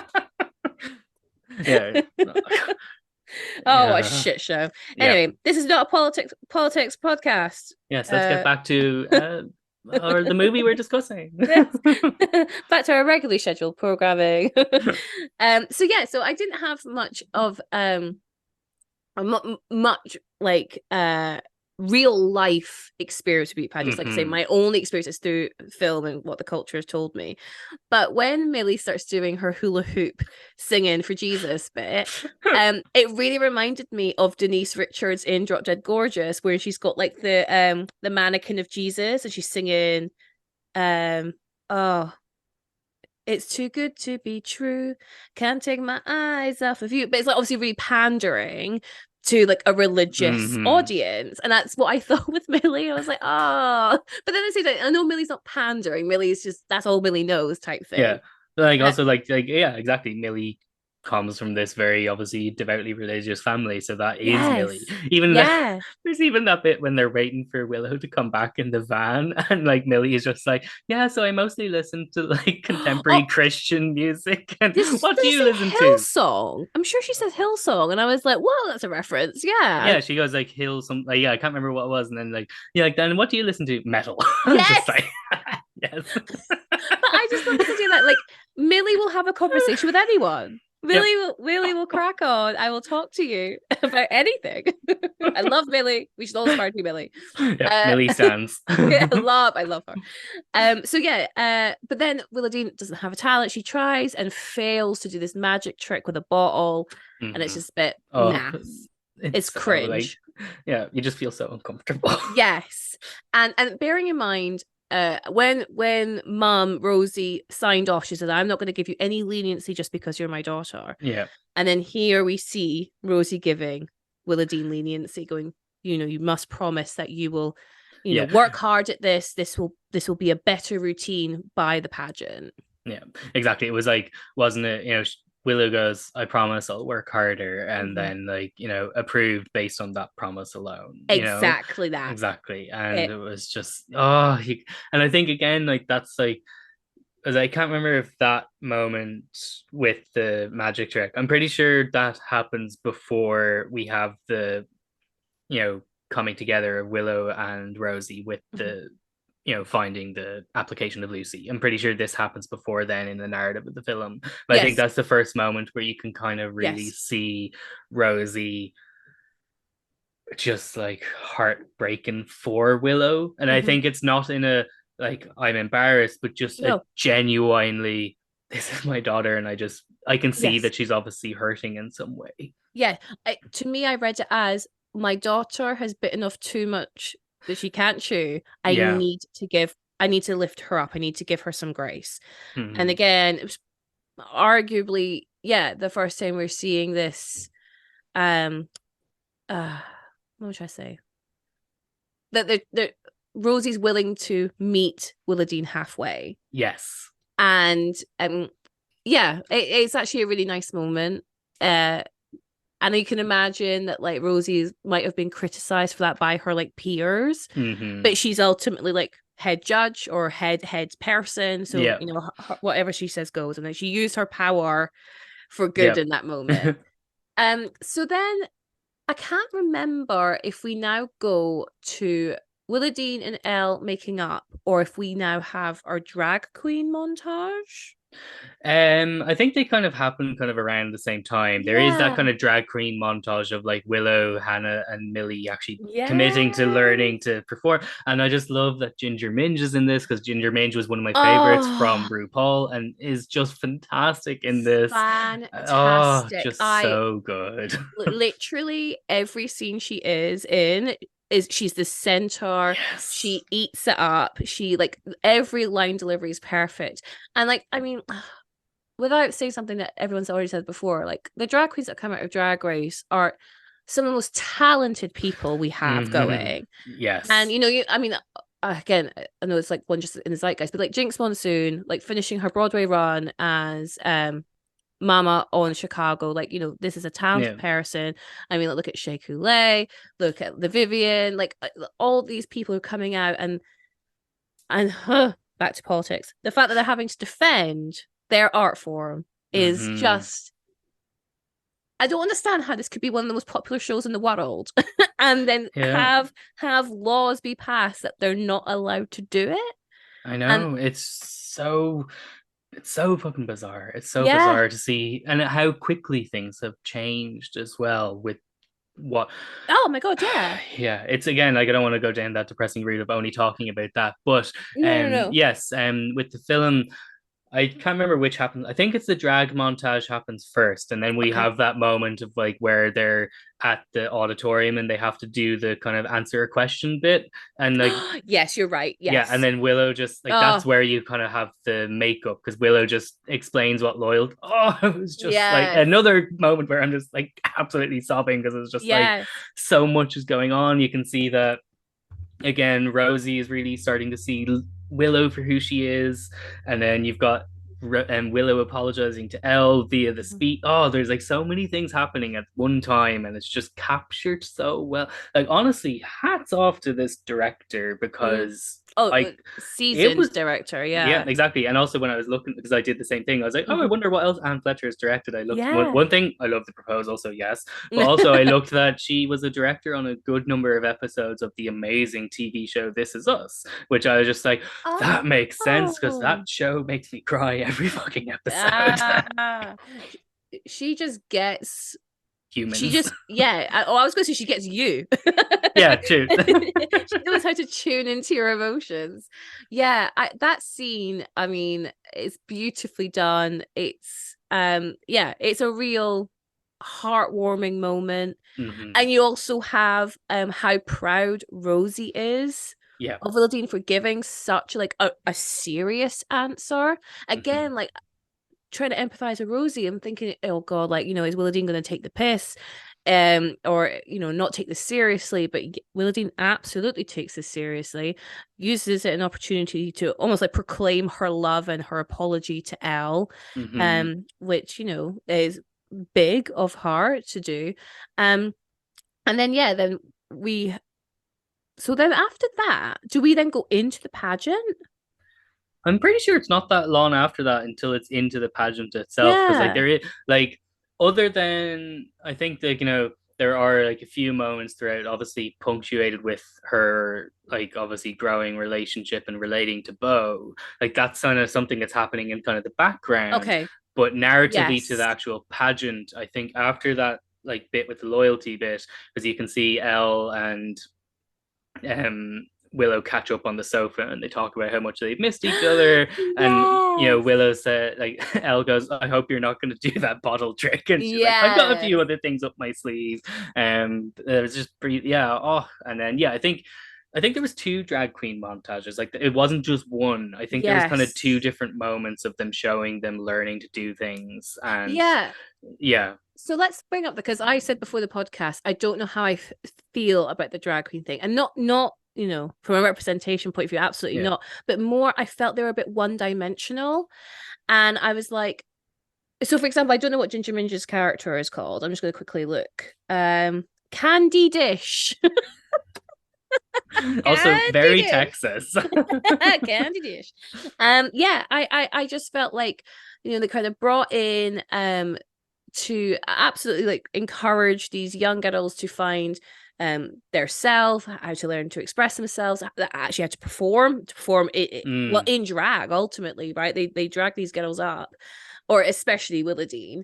And I was just like, oh, like, is that maybe I'm just asking too much of a film where they're only going to get like 10 minutes of screen time. Yeah, like I can see where you're coming from. Like Mm.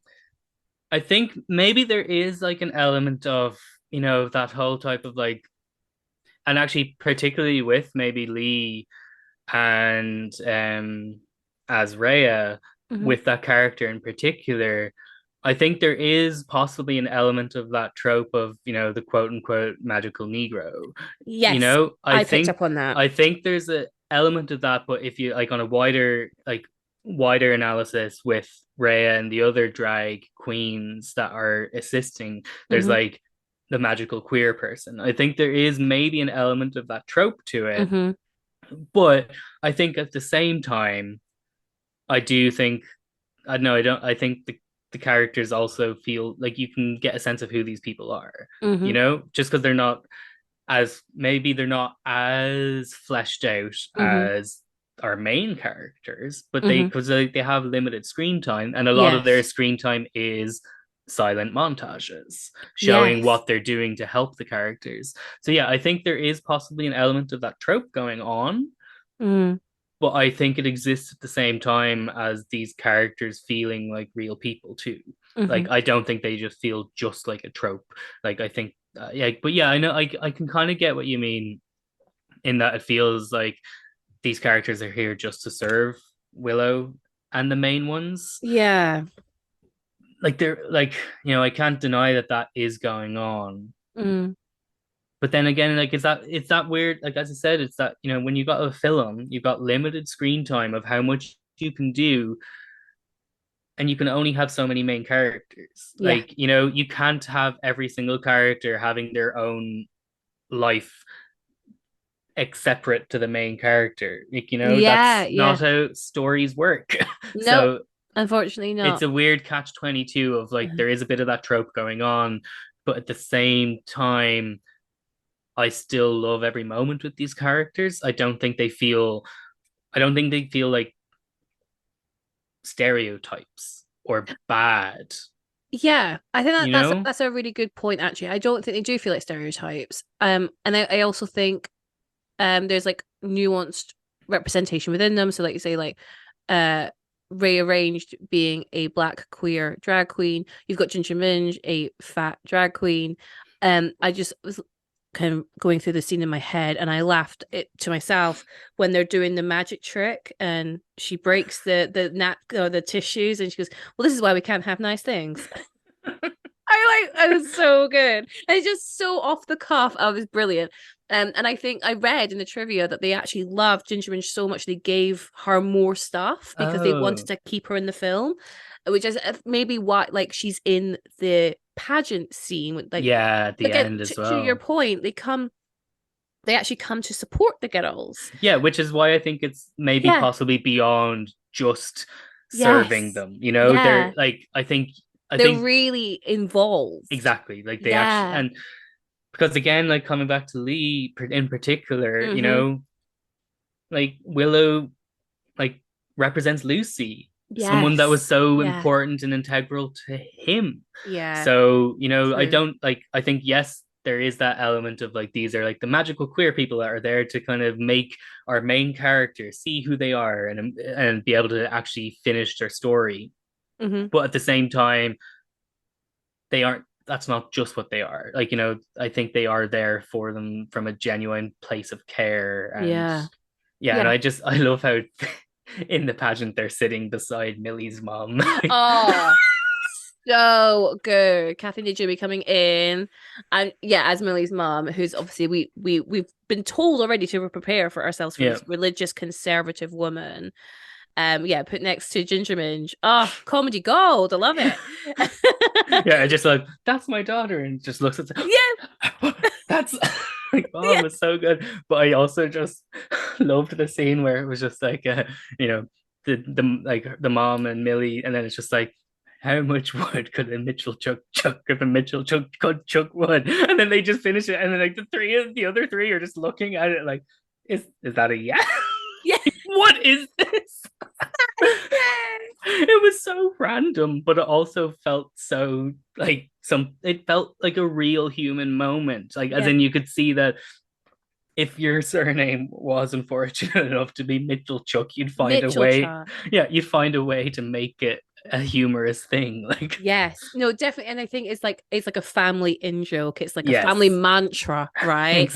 And we exactly. get this again, this other insight that actually she's probably really close to her mum. Yeah. And it's probably really hurt Millie that she's had to lie to her mum Mm-hmm. because she didn't want, she doesn't she it's one of those things where like again, recognizing your parents are human, and they make mistakes. If Millie's mom is going to say no, you can't do the pageant, Millie knows no, I want to do the pageant. I know I could do well. Her self confidence with how Oh, well she could yes. do. It's like I'm willing to rebel against my mom, someone who I genuinely care about, rebel against the church because like again it's probably like a religious thing as well, and because she knows it's the right thing to do. And like again, going back to what the story's about, Willa Dean's confidence or insecurity, her resentment from Millie comes from she wants that. She wants Yeah, that. exactly. So we get to the pageant and we open up with the dance and everyone's Mm-hmm. dancing, everyone's giving it their all, which I love to see.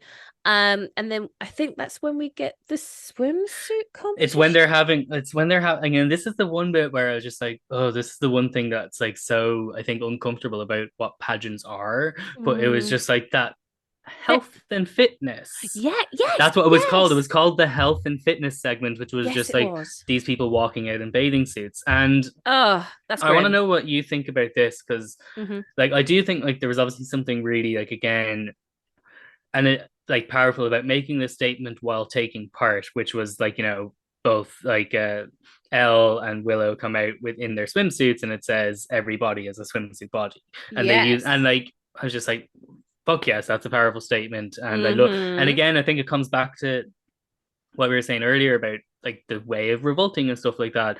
You know, you can actually use the system to make a statement for possible positive change. You know, it's a clever way of doing it, of subverting expectations. But while all of that is great, I want to know what, like, I thought the fact that it seemed like so many of the other straight sized pageant contestants were in like very kind of like body fit bathing suits, but then Willow and Millie were Mm-hmm. in those kind of Mm-hmm. dress bathing Mm-hmm. suits that are quote unquote, and again, I hate this word so Mm-hmm. much, and it's come up so many times as a hated word on your podcast as well, but flattering to the body. uh, uh, Yes, but I want to know what you think, because like I'm just like watching it, I'm just kind of like, to me it almost feels like that costume designing mhm, in a way kind of undermines the message of what they're sending out, because it's mhm. like if everybody is a swimsuit body, that means that everybody should be able to wear the same type of swimsuit. Yeah. Yeah. You know? I Oh, yeah, I think it fumbles the bag a little bit. So Mm-hmm. the messaging, 100% here for. I fully agree, fully support. I love how Elle comes in and Yes. supports her friend in this, Yes. and this is that's that rebellious side of Elle that Willadine was not Unable to see. appreciating, Yeah. unable to see exactly that. And so I'm like, yes, Elle supporting her friend through and through, but and I wonder whether there is potentially to make the actresses more comfortable. Maybe. You know, they might have wanted to wear a swim dress. Yeah, you'd However, have to know, but yeah, we'd have to know. We'd have to like reach out to to the two women. But I do think it's very telling that the only two bigger bodies in this competition are the ones who are wearing swim dresses. I only have ever seen bigger women wear swim dresses. Again, mm. to your point, it's this idea that it is more flattering. I don't know how, but allegedly it is, you know? And I think the message would be a lot more powerful, but I can appreciate this is mm, I don't know. Yeah. I don't know whether this film would have done it. Mm. The film Piggy, the Spanish horror film Piggy from last year, this year. Yeah, it was last year, I think. No, I've no concept of time, Belle. Like it could have happened 5 years ago. I don't know. Yeah, like the main character in that wears a string bikini, and it really is a statement. Like you are really affronted by her body, and as a big person, I love to see her belly. I don't know if this film would have done that. Mm. Have Willadine come out and say like a bikini, and then have written maybe in paint on her belly, everybody is a Yeah. swimsuit. Like that would have been a statement and a half. But where they're trying to, this is where the film kind of confuses itself, because it's trying to say, everyone's beautiful, but still hide the fatness. Because Mm. you even see that with their final looks. Willadine's very cinched, the boobs are up, and you're like, okay, so that's a very, again, flattering figure on anyone, really. And it's this idea, like, corset them up. I can't think what Millie's outfit looks like. It might be like a 50s style dress, so like kind of like cinched in and then poof. There's this idea of like they're trying to break the mold of beauty standards while still trying to make these fat characters, quote unquote, stereotypically attractive. Yeah, I was like thinking that as well with both like Willow and Millie with their looks and stuff like that. Like Mm. I did, but then again, like as you said, there is a drag element up to it as well. And Oh yeah. drag, that's what a drag look is. Mm-hmm. Drag, like both of them are effective. They're drag queens. That's what their pageantry is. Yes. Because drag is pageantry. Like, Yeah. that's what it is. Like, now obviously there are other elements of drag, but to a point, a lot of drag is pageantry. That's what it Mm-hmm. is. And it's honoring that type of stage and look. Mm-hmm. So I kind of think that maybe that's, and also as well the fact that both Willow and Millie's dresses were designed by the drag queen characters, Yeah. so I think that was like maybe it was less about the, as you said, the film trying to make them look that way, and it was more, I think, Mm-hmm. in line with what the characters were doing. Mm-hmm. But it's maybe two things happening at the same time. Like, but at the same time, I was like, when I looked at it, I was just like, I love that both Millie and um Willow, like, they did have their chests on display. They did have their Yes. arms on display, Yes. which a lot of times in films, fat characters don't get that. Yeah. Like Agreed. like they were both shown to be desirable big women, Mm-hmm. and like, yeah, so I don't, it's a, but then again, like, my brain is just going, but then why is that a desirable thing? Because it's patron, I don't know, but Mm. yeah, That's that's a a whole other really good point. that's a Again, whole other tangent. but that's it. You're constantly trying to like define what is the film trying to say is attractive, right? Mm, And like they've all got makeup on. Okay, well, is that not just like the thing is you just go rabbit holes under rabbit holes, and I think ultimately, I think if one of those girls had a swim dress on, this wouldn't be a talking point. It's the fact that both of them do, and I'm like, yeah. what is the film saying with that? But I don't think any of the other, at least from what I saw, I don't think any of the other girls had bikinis on. I No, think I they, don't think they yeah, did they all had either. swimsuits. So I Yes, think to that agreed. point, at least, it's less of a contentious thing. But Yeah, maybe we're, because we've come to this film with our analysis hats on, maybe we're reading yes, too much into it, because maybe. I think ultimately coming back to the very almost like the opening, kind of like the first quote from Lucy of, like, people will try and tell you who you are, but you decide for yourself. I think Mm-hmm. ultimately it comes down to who, like, this could literally just be what these two characters want for themselves, Mm-hmm. not at all to do with what is deemed as more acceptable. It could literally just be what those characters, we don't get that full insight into where their minds are at. But Yeah. yeah, I did think it was something I noticed, Yes. but I don't, ultimately, for me anyway, I don't think it takes away from the overall positivity of the film. Mm-hmm. No, no, no, not at all. I think that's the thing. I'm trying to not be as um quote unquote harsh with it, Mm, because I think I'm asking it to do something that I actually don't think any other film would do. And so mm, I'm like, I appreciate in the context of this, it's still fantastic representation. So like yeah, it's fine. It maybe like if it got if they redid the film in 5 years' time, they would tweak it. But for the sake of where we are, it might be 1 point deducted, but it's hmm, already at like 100 point score, so it's yeah, okay. exactly. It's still a 99. Yeah. So then we get the talent show portion. And does Willowdean go first? I don't know if she's the very first one, but it's the one where we get to see kind of We like get to almost see. her full act. But I Yeah. don't know who goes No, first. no, I just couldn't remember if we see Millie or Willowdean first. No, we see Willadine before We Millie. just see Willowdean. Yeah. So we see Willowdean and she comes out and she's in full drag Oh, yes. and she's got this amazing cape. I'm like, I love a cape. And she is lip syncing to Dolly Parton while doing magic. Magic. Yeah. Oh, such a brilliant combination of I know things. I mean, it's if anything, it's engaging because if you don't like magic, you got Yep. Dolly, so you're good. It's like catering for everyone. And you see, she's absolutely smashing it, nailing it. The audience love it. Her mum is so proud, Yeah. so proud of like her taking it seriously, of her, putting herself out there, learning this routine, like all these things Yeah. that she's had to do for this moment.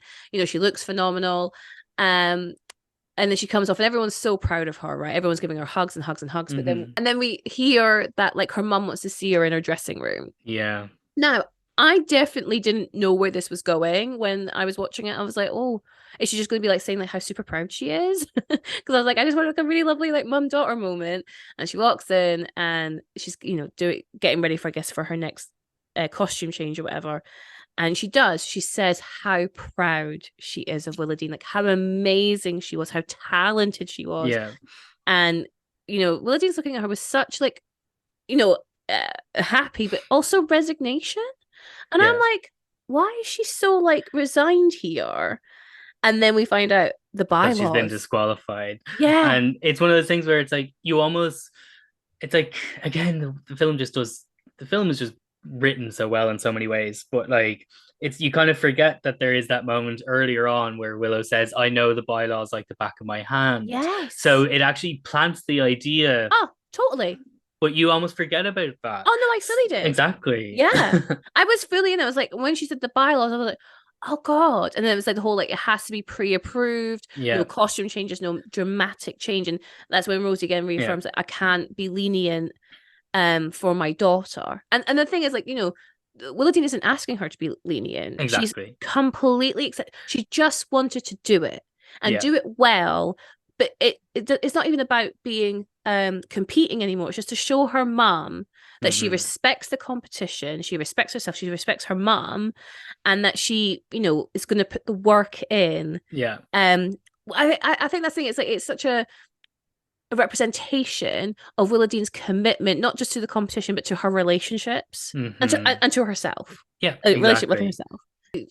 Struggles to zip up this dress. She asks, "Oh, before you go, can you zip up the dress?" And it's not zipping. And my first thought, Belle, was there is more than enough material in that dress for that dress to zip up. I was like, "Come on, just put some, gumption behind it." She's like, "Oh, but wait right here. I'll go get some help." But she's left this note and a box, and Mm-hmm. it says "Mom" on it. And in that note, do you remember what the note actually says? It said something like, I think it was just I love you. Like it was kind of Mm. basically an I love you note. There was like one kind of longer sentence, but I think it was mostly Yes. like it was ultimately don't worry, like I do love you, mom. Like I think that's what it was Yes. ultimately saying. But I think another really important Uh, like moment of their two yes. characters before Uh-huh. that was Mm-hmm. where the mom says, Dumplin, oh shoot, Will, I know you don't like that name. And I was just like, Mm-hmm. oh, the growth. I was I just know. like, oh, it was like, I, yes, so good.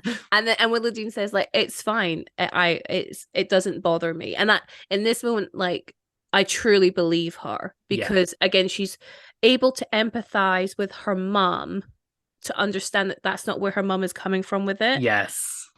And again, it's that I think we might have missed it where she mentions to Elle that she's no longer going to judge people. Mm-hmm. And that for me definitely resonated because when I was going through my very intense therapy last year, that's something my therapist said is that you need to get to a place where everyone that you're angry at, you're going to start to feel sorry for. And I was like, Mm-hmm. how? Like, how? How am I going to get there? And then through the work, and then again, realizing that I'm in a very privileged place where I can do the work, Yeah. and the people who I'm angry at or were angry at hadn't. And I can, I feel sorry for them because I've been able to move past it, and they're, still stuck where they are or unable to for whatever reason. And so that's where that sorriness comes from. But there's also this idea of it. Definitely, I was judging people because I felt like if I judge them, then when they judge me, I'll be ready. And it's this idea of like, Mm. well, if they're going to treat me with that energy, I'm going to treat it with them back. But I'm starting that off. Like I'm Yeah. I'm I'm already coming to the situation hostile. Yeah. So this idea of like removing judgment, I can't ask people to not judge me if I don't judge them. Exactly. And oh, like everything you say is like so relatable as well. Because Yeah. any like if you're queer or if you're fat, any of these Mm, different social minorities, mm, you go through those same cycles, and like it's fucking painful. But like I mm-hmm. think it's like I think that's for me as well, that's where it came from, was like again it's like I feel sorry for these people who lack so little self-love that they need to lash out at the world. Like that's where it Yes. comes from. I feel Yeah, sorry, I pitied them, I feel sorry for them because they're like, and exactly. I know that their anger is because I no longer have that, Mm-hmm. or I don't have it to the same degree. But also it's like you have to kind of have that moment of like refusing to let someone else's pain be yours. Oh yeah. Yeah. Like you don't have to take on that emotional Yeah, baggage. exactly. And that takes a lot of confidence, especially when those people who are trying to put that emotional baggage onto you are meant to be your support network. Yes, So 100%. yeah. And yeah, so I really appreciate that just very nuanced insight into growth, which is Yes.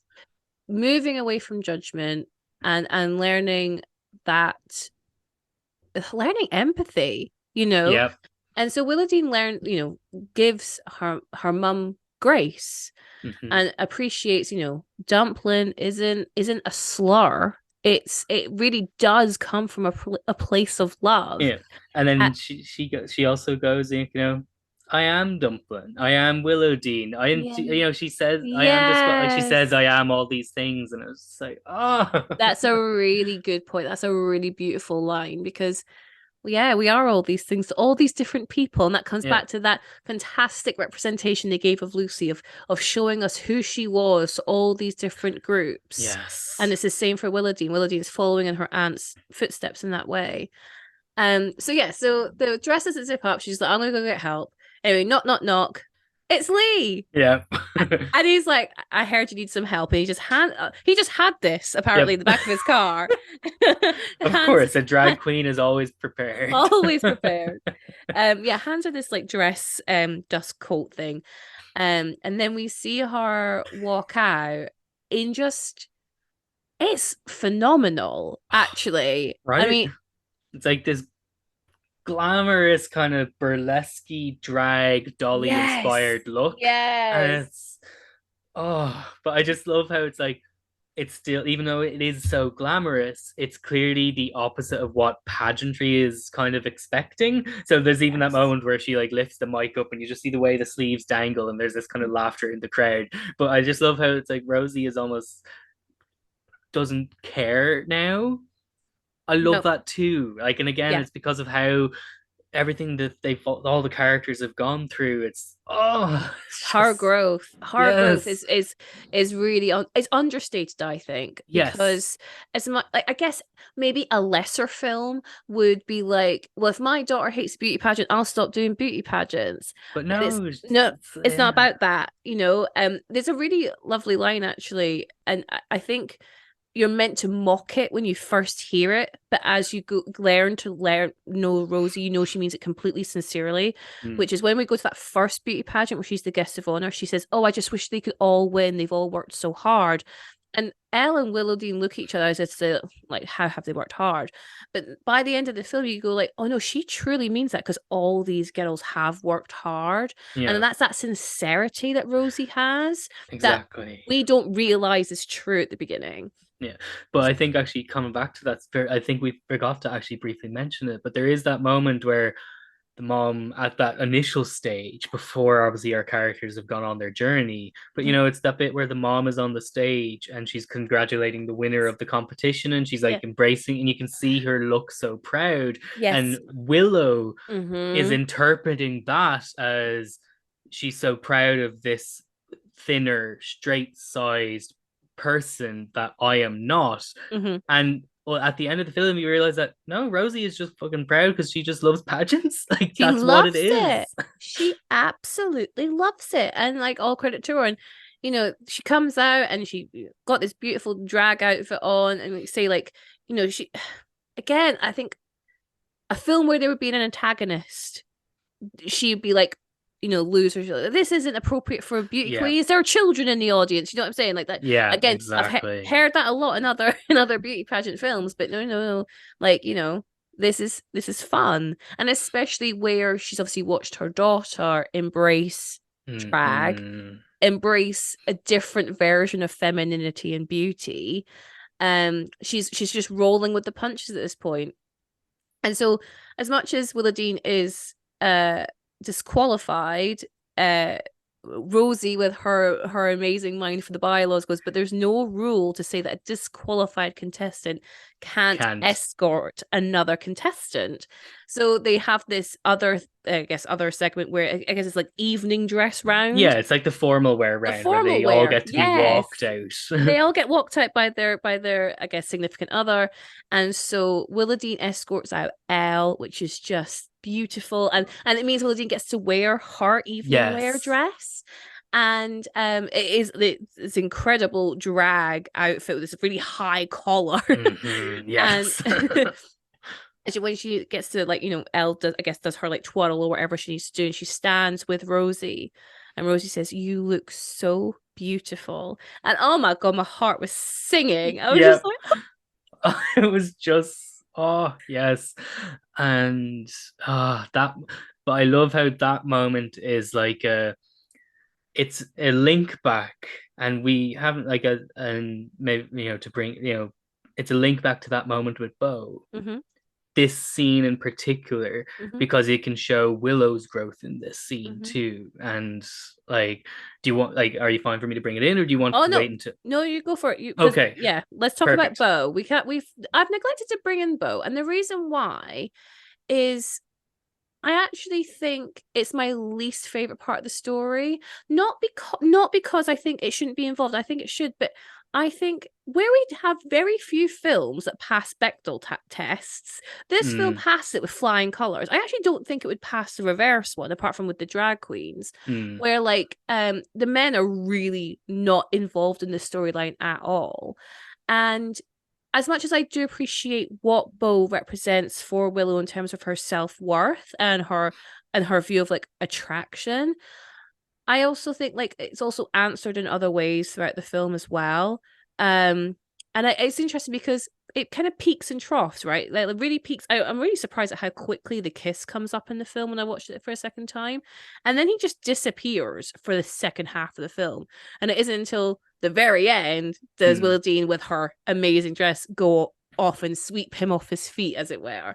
So yeah, what are your thoughts on Bo? Well, like, yeah, like one thing I think, like, I think he's a representative of positive masculinity. I think that's what Bo is a representative of. Like he's That's a that really good stand, point. he's a stand-in of he, and also I think this film is it just shows how important it is to have a feminine gaze behind the camera of a film to capture intimacy.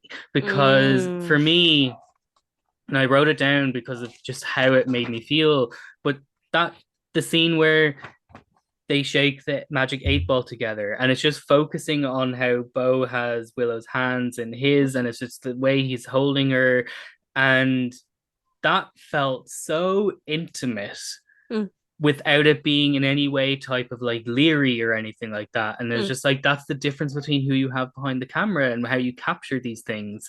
And like I thought that was like just like, yeah, it was an incredibly intimate moment. But I think Bo mm, as a character represents positive masculinity, and which is just a breath of fresh air. And I mm-hmm. think particularly Bo, as if you contrast it to basically most of the other men that are around Willow's age, are all bullies, It's a really good point. so Yeah.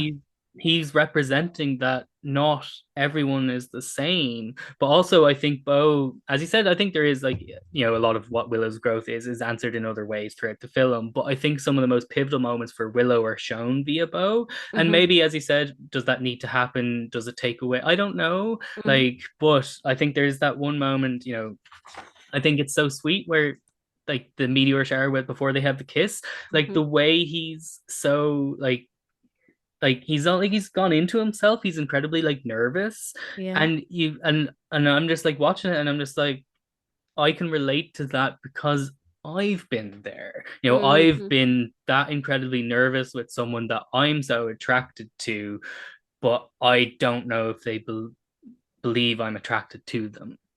And so I've been there with so many like people before, so I could see myself in that moment.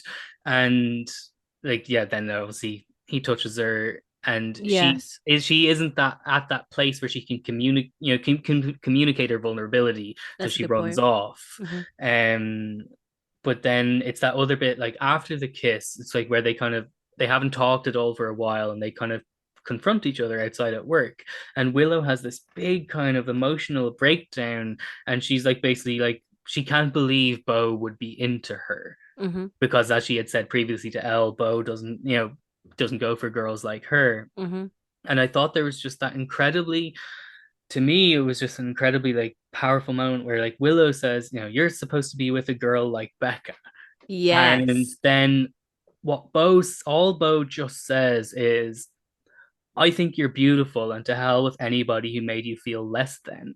That was Yes. so powerful to me, but also it wasn't you're not fat, you're beautiful. He just says, I think you're beautiful. And I think Mm-hmm. that's why it's such an incredible link back to that moment on stage with Rosie, because Mm-hmm. at this point, Willow doesn't believe it. Mm-hmm. But when she's on stage, she does. And I think that's a really great link back of both of it is, I think, the same line, I think you're beautiful.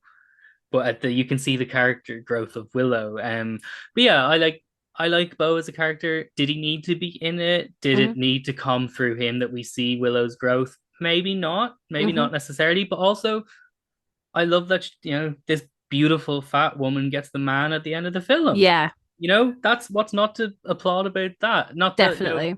like yeah. So I kind of like what he kind of represents, and yes, he's a bit of a side character, but Mm-hmm. I wasn't this happy with him. No, I guess to reiterate what I was saying, I'm not saying I'm just happy with it. I very happy they kiss at the end. I will always be so, so happy when the bigger person gets the love interest. Not only that, gets the desirable love interest, because Mm-hmm. obviously, like, Becca fancies him as well. Yeah, I mean, how could she not? Uh, exactly. But I and I, just love. Sorry to no, interject, but I go. just loved when when they're just before they kind of, or they have the first kiss, and then before the second kiss, where he's like, "Did you win?" She goes, "No, I got disqualified," and he's just like, "That's my girl," and they just, it was just like, Yes, yes. But then I love how the camera focused on that his hand was on the his hand. same part of her body that she had Yes. reacted to before. Yeah. Oh, it was just, yes. Yes. I think I guess a point of that I really love to see the representation of is that nervousness when you're in a bigger body and someone shows you attraction. It is, I've definitely felt this. Is that true or is it a joke? Mm, Unfortunately, a lot it has happened to me. I know it's happened to friends where men have feigned interest because a prank, a joke, um, like it's nasty, it's bullying. mhm. And so I think that's where Willow Dean's head goes, which is like, this is not only is it um because she views both so outside of her league, she's Yes. like, well, how on earth could he like me? And therefore her mind goes to the dark solutions of why that might be. And that, I think, actually probably to a point is probably a bit too raw for me. And even Mm, even though I really like the kiss at the end, I guess again to my point about the one-dimensional characters, we actually don't really know a lot about Bo. What's interesting is they have a passing line that he's at prep school. Um, so like they don't socialize at school. They're at different mm. schools. He's at a more, I guess, prestigious or a more well-off school than she is. Um, but yeah, I just thought it was interesting how I I do like him. I think I'm just a bit like wary of him, even now, even though like he proves himself and he is a Yeah. nice guy. I think my own baggage with that, I don't think I can get past it. And it's Mm, interesting because I didn't have this problem in Hairspray, because in Hairspray, Zac Efron gets with Tracy Turnbull at the end, and oh my god, I'm so happy that happens. It's so good. But I think because Link, who's Zac Efron's character, is a lot more fleshed out, I understand his motivations mm. more.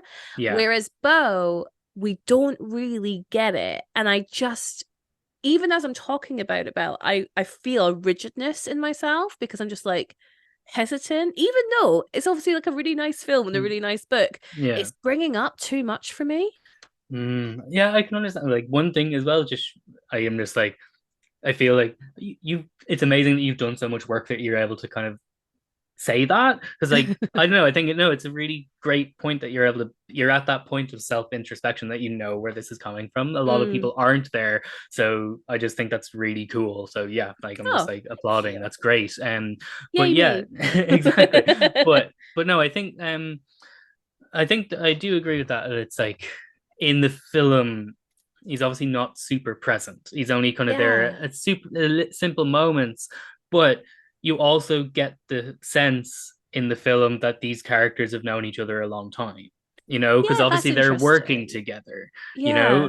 So it isn't that like if it was the case that he was a character that just appeared and Mm. then they were to then I'd be more reluctant and hesitant, but you can tell that even though he as a character is not as present throughout every moment of the film, these two characters have a history together, and I think it's a believable history. Mm. So maybe that's why when I'm watching it I feel less kind of you know hesitant towards it, because Yeah. it feels like a lived in relationship, even though we don't get him on screen all the time. Yeah, that's a really good point. They've definitely known each other a while, and we know that she likes him. Yeah, Or maybe it's funny because I get the feeling that she probably has never said those words because she doesn't want to be seen like as ridiculous. But like Elle knows, you know, exactly. Like she's in any time that she's brought it up, Elle kind of like, and she quashes yes, it. Elle tells yes, her, "No, of course yes, he's into you." yes. I think Elle's just like, we know you like him. Like, come on. Uh, so at the end of the pageant, the results are in, Mhm. and we see that our Millie's come second. Yeah. I mean, Oh. I do think she should have won, but I think like it's a really lovely moment. It's a real triumphant moment. And then Becca wins. And again, it's interesting, isn't it? Because the film it's saying we've tackled the beauty standard, but the beauty standard still wins. Um Yeah, I think for me, that's what I think one of the moments that made the film feel so real. Real, yes, And totally. that's what I appreciated about it, Mm, because I think it makes the message that they're sending, I think it makes it more resonant. mm-hmm, Because if it had been the case that it was that Willow or Millie had won the pageant, mm-hmm,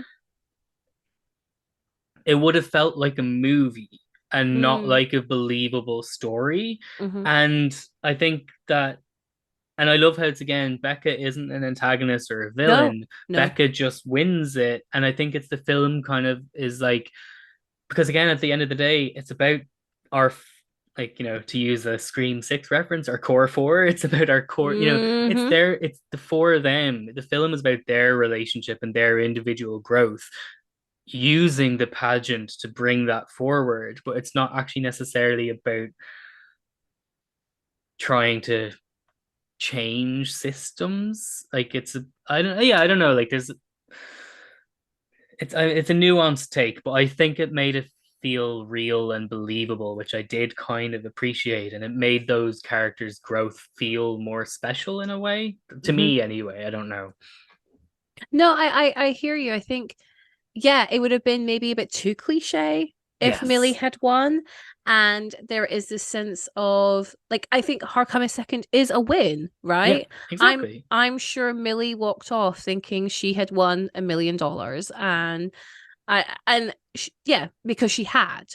Yeah. The fact that this plus size girl has been considered to be the second most beautiful contestant of all the contestants. I guess that's Hmm. essentially the question they're asking: is that like, it's beauty and talent and poise, and then Yeah. health and fitness.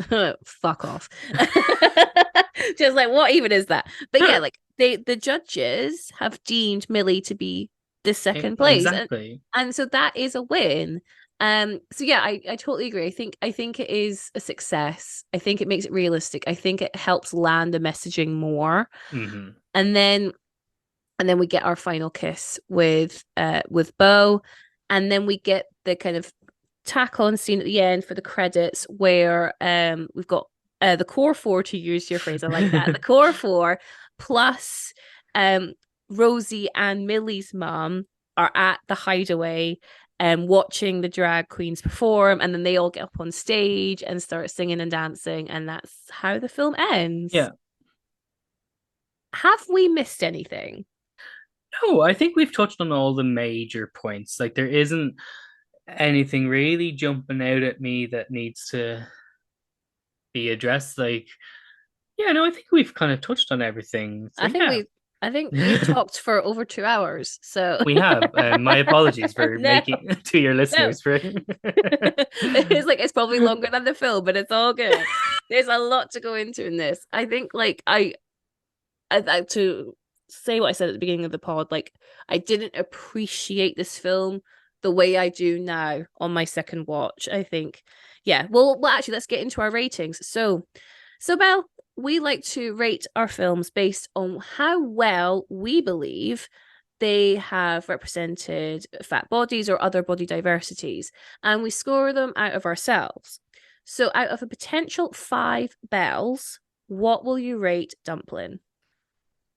I'd put it at like a solid four, maybe Mm-hmm. even 4.5 Mm-hmm. bells out of five, just because of again, like we touched on it, that there was like one or two brief moments where it was like either a line just felt a bit clunky or the imagery of the swimsuits on the stage. Mm-hmm. Those two moments kind of just felt a little bit clunky. Yes. Um, but apart from that, I loved everything about it. I thought it was just the mess. Like to me, if a film can, well, I'm like a sensitive person anyway. I cry at everything. But if I'm crying at a story, it means the story has been good for Yeah. me. So I loved that there were so many moments throughout this film that punctuated it and I was crying at. But to come back to you were saying the first time you'd watched it, you didn't really appreciate what it was doing. It was the same for me. But Mm. also the first time I watched this film was prior to me realizing that I'm a genderqueer non-binary person. Oh, okay. So like I without again going into a huge massive tangent, but effectively I've known I was bisexual since about 12, 13, always have known, but never felt I could really embrace it. And then around the time I would have watched Dumplin was Mm-hmm. when I was in a 4.5 year long monogamous relationship. That was my last ever monogamous relationship.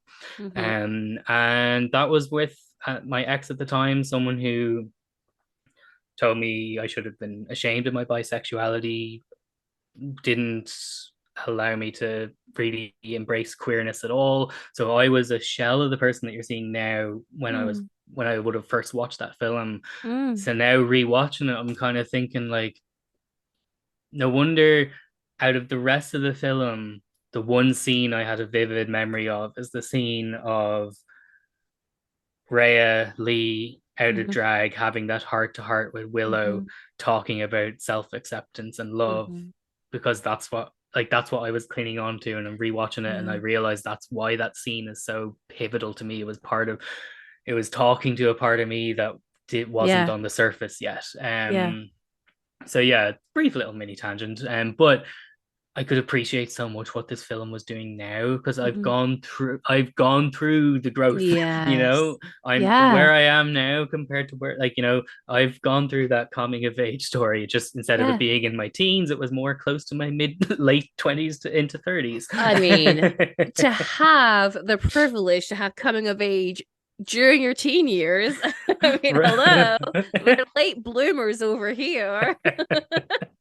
No, I mean, I can only imagine what that feeling of like having like rewatching media with your true self at your forefront now and Mhm. taking different stuff away from it must be in some ways like I can imagine bittersweet, but also like kind of fun because you're getting to relive media for like as your true self rather than having to hide Mhm. anything. 100%. It makes rewatching certain things really cool because I'm just like, Mm. I'm picking up on so many nuanced things I Yeah. didn't pick up on before.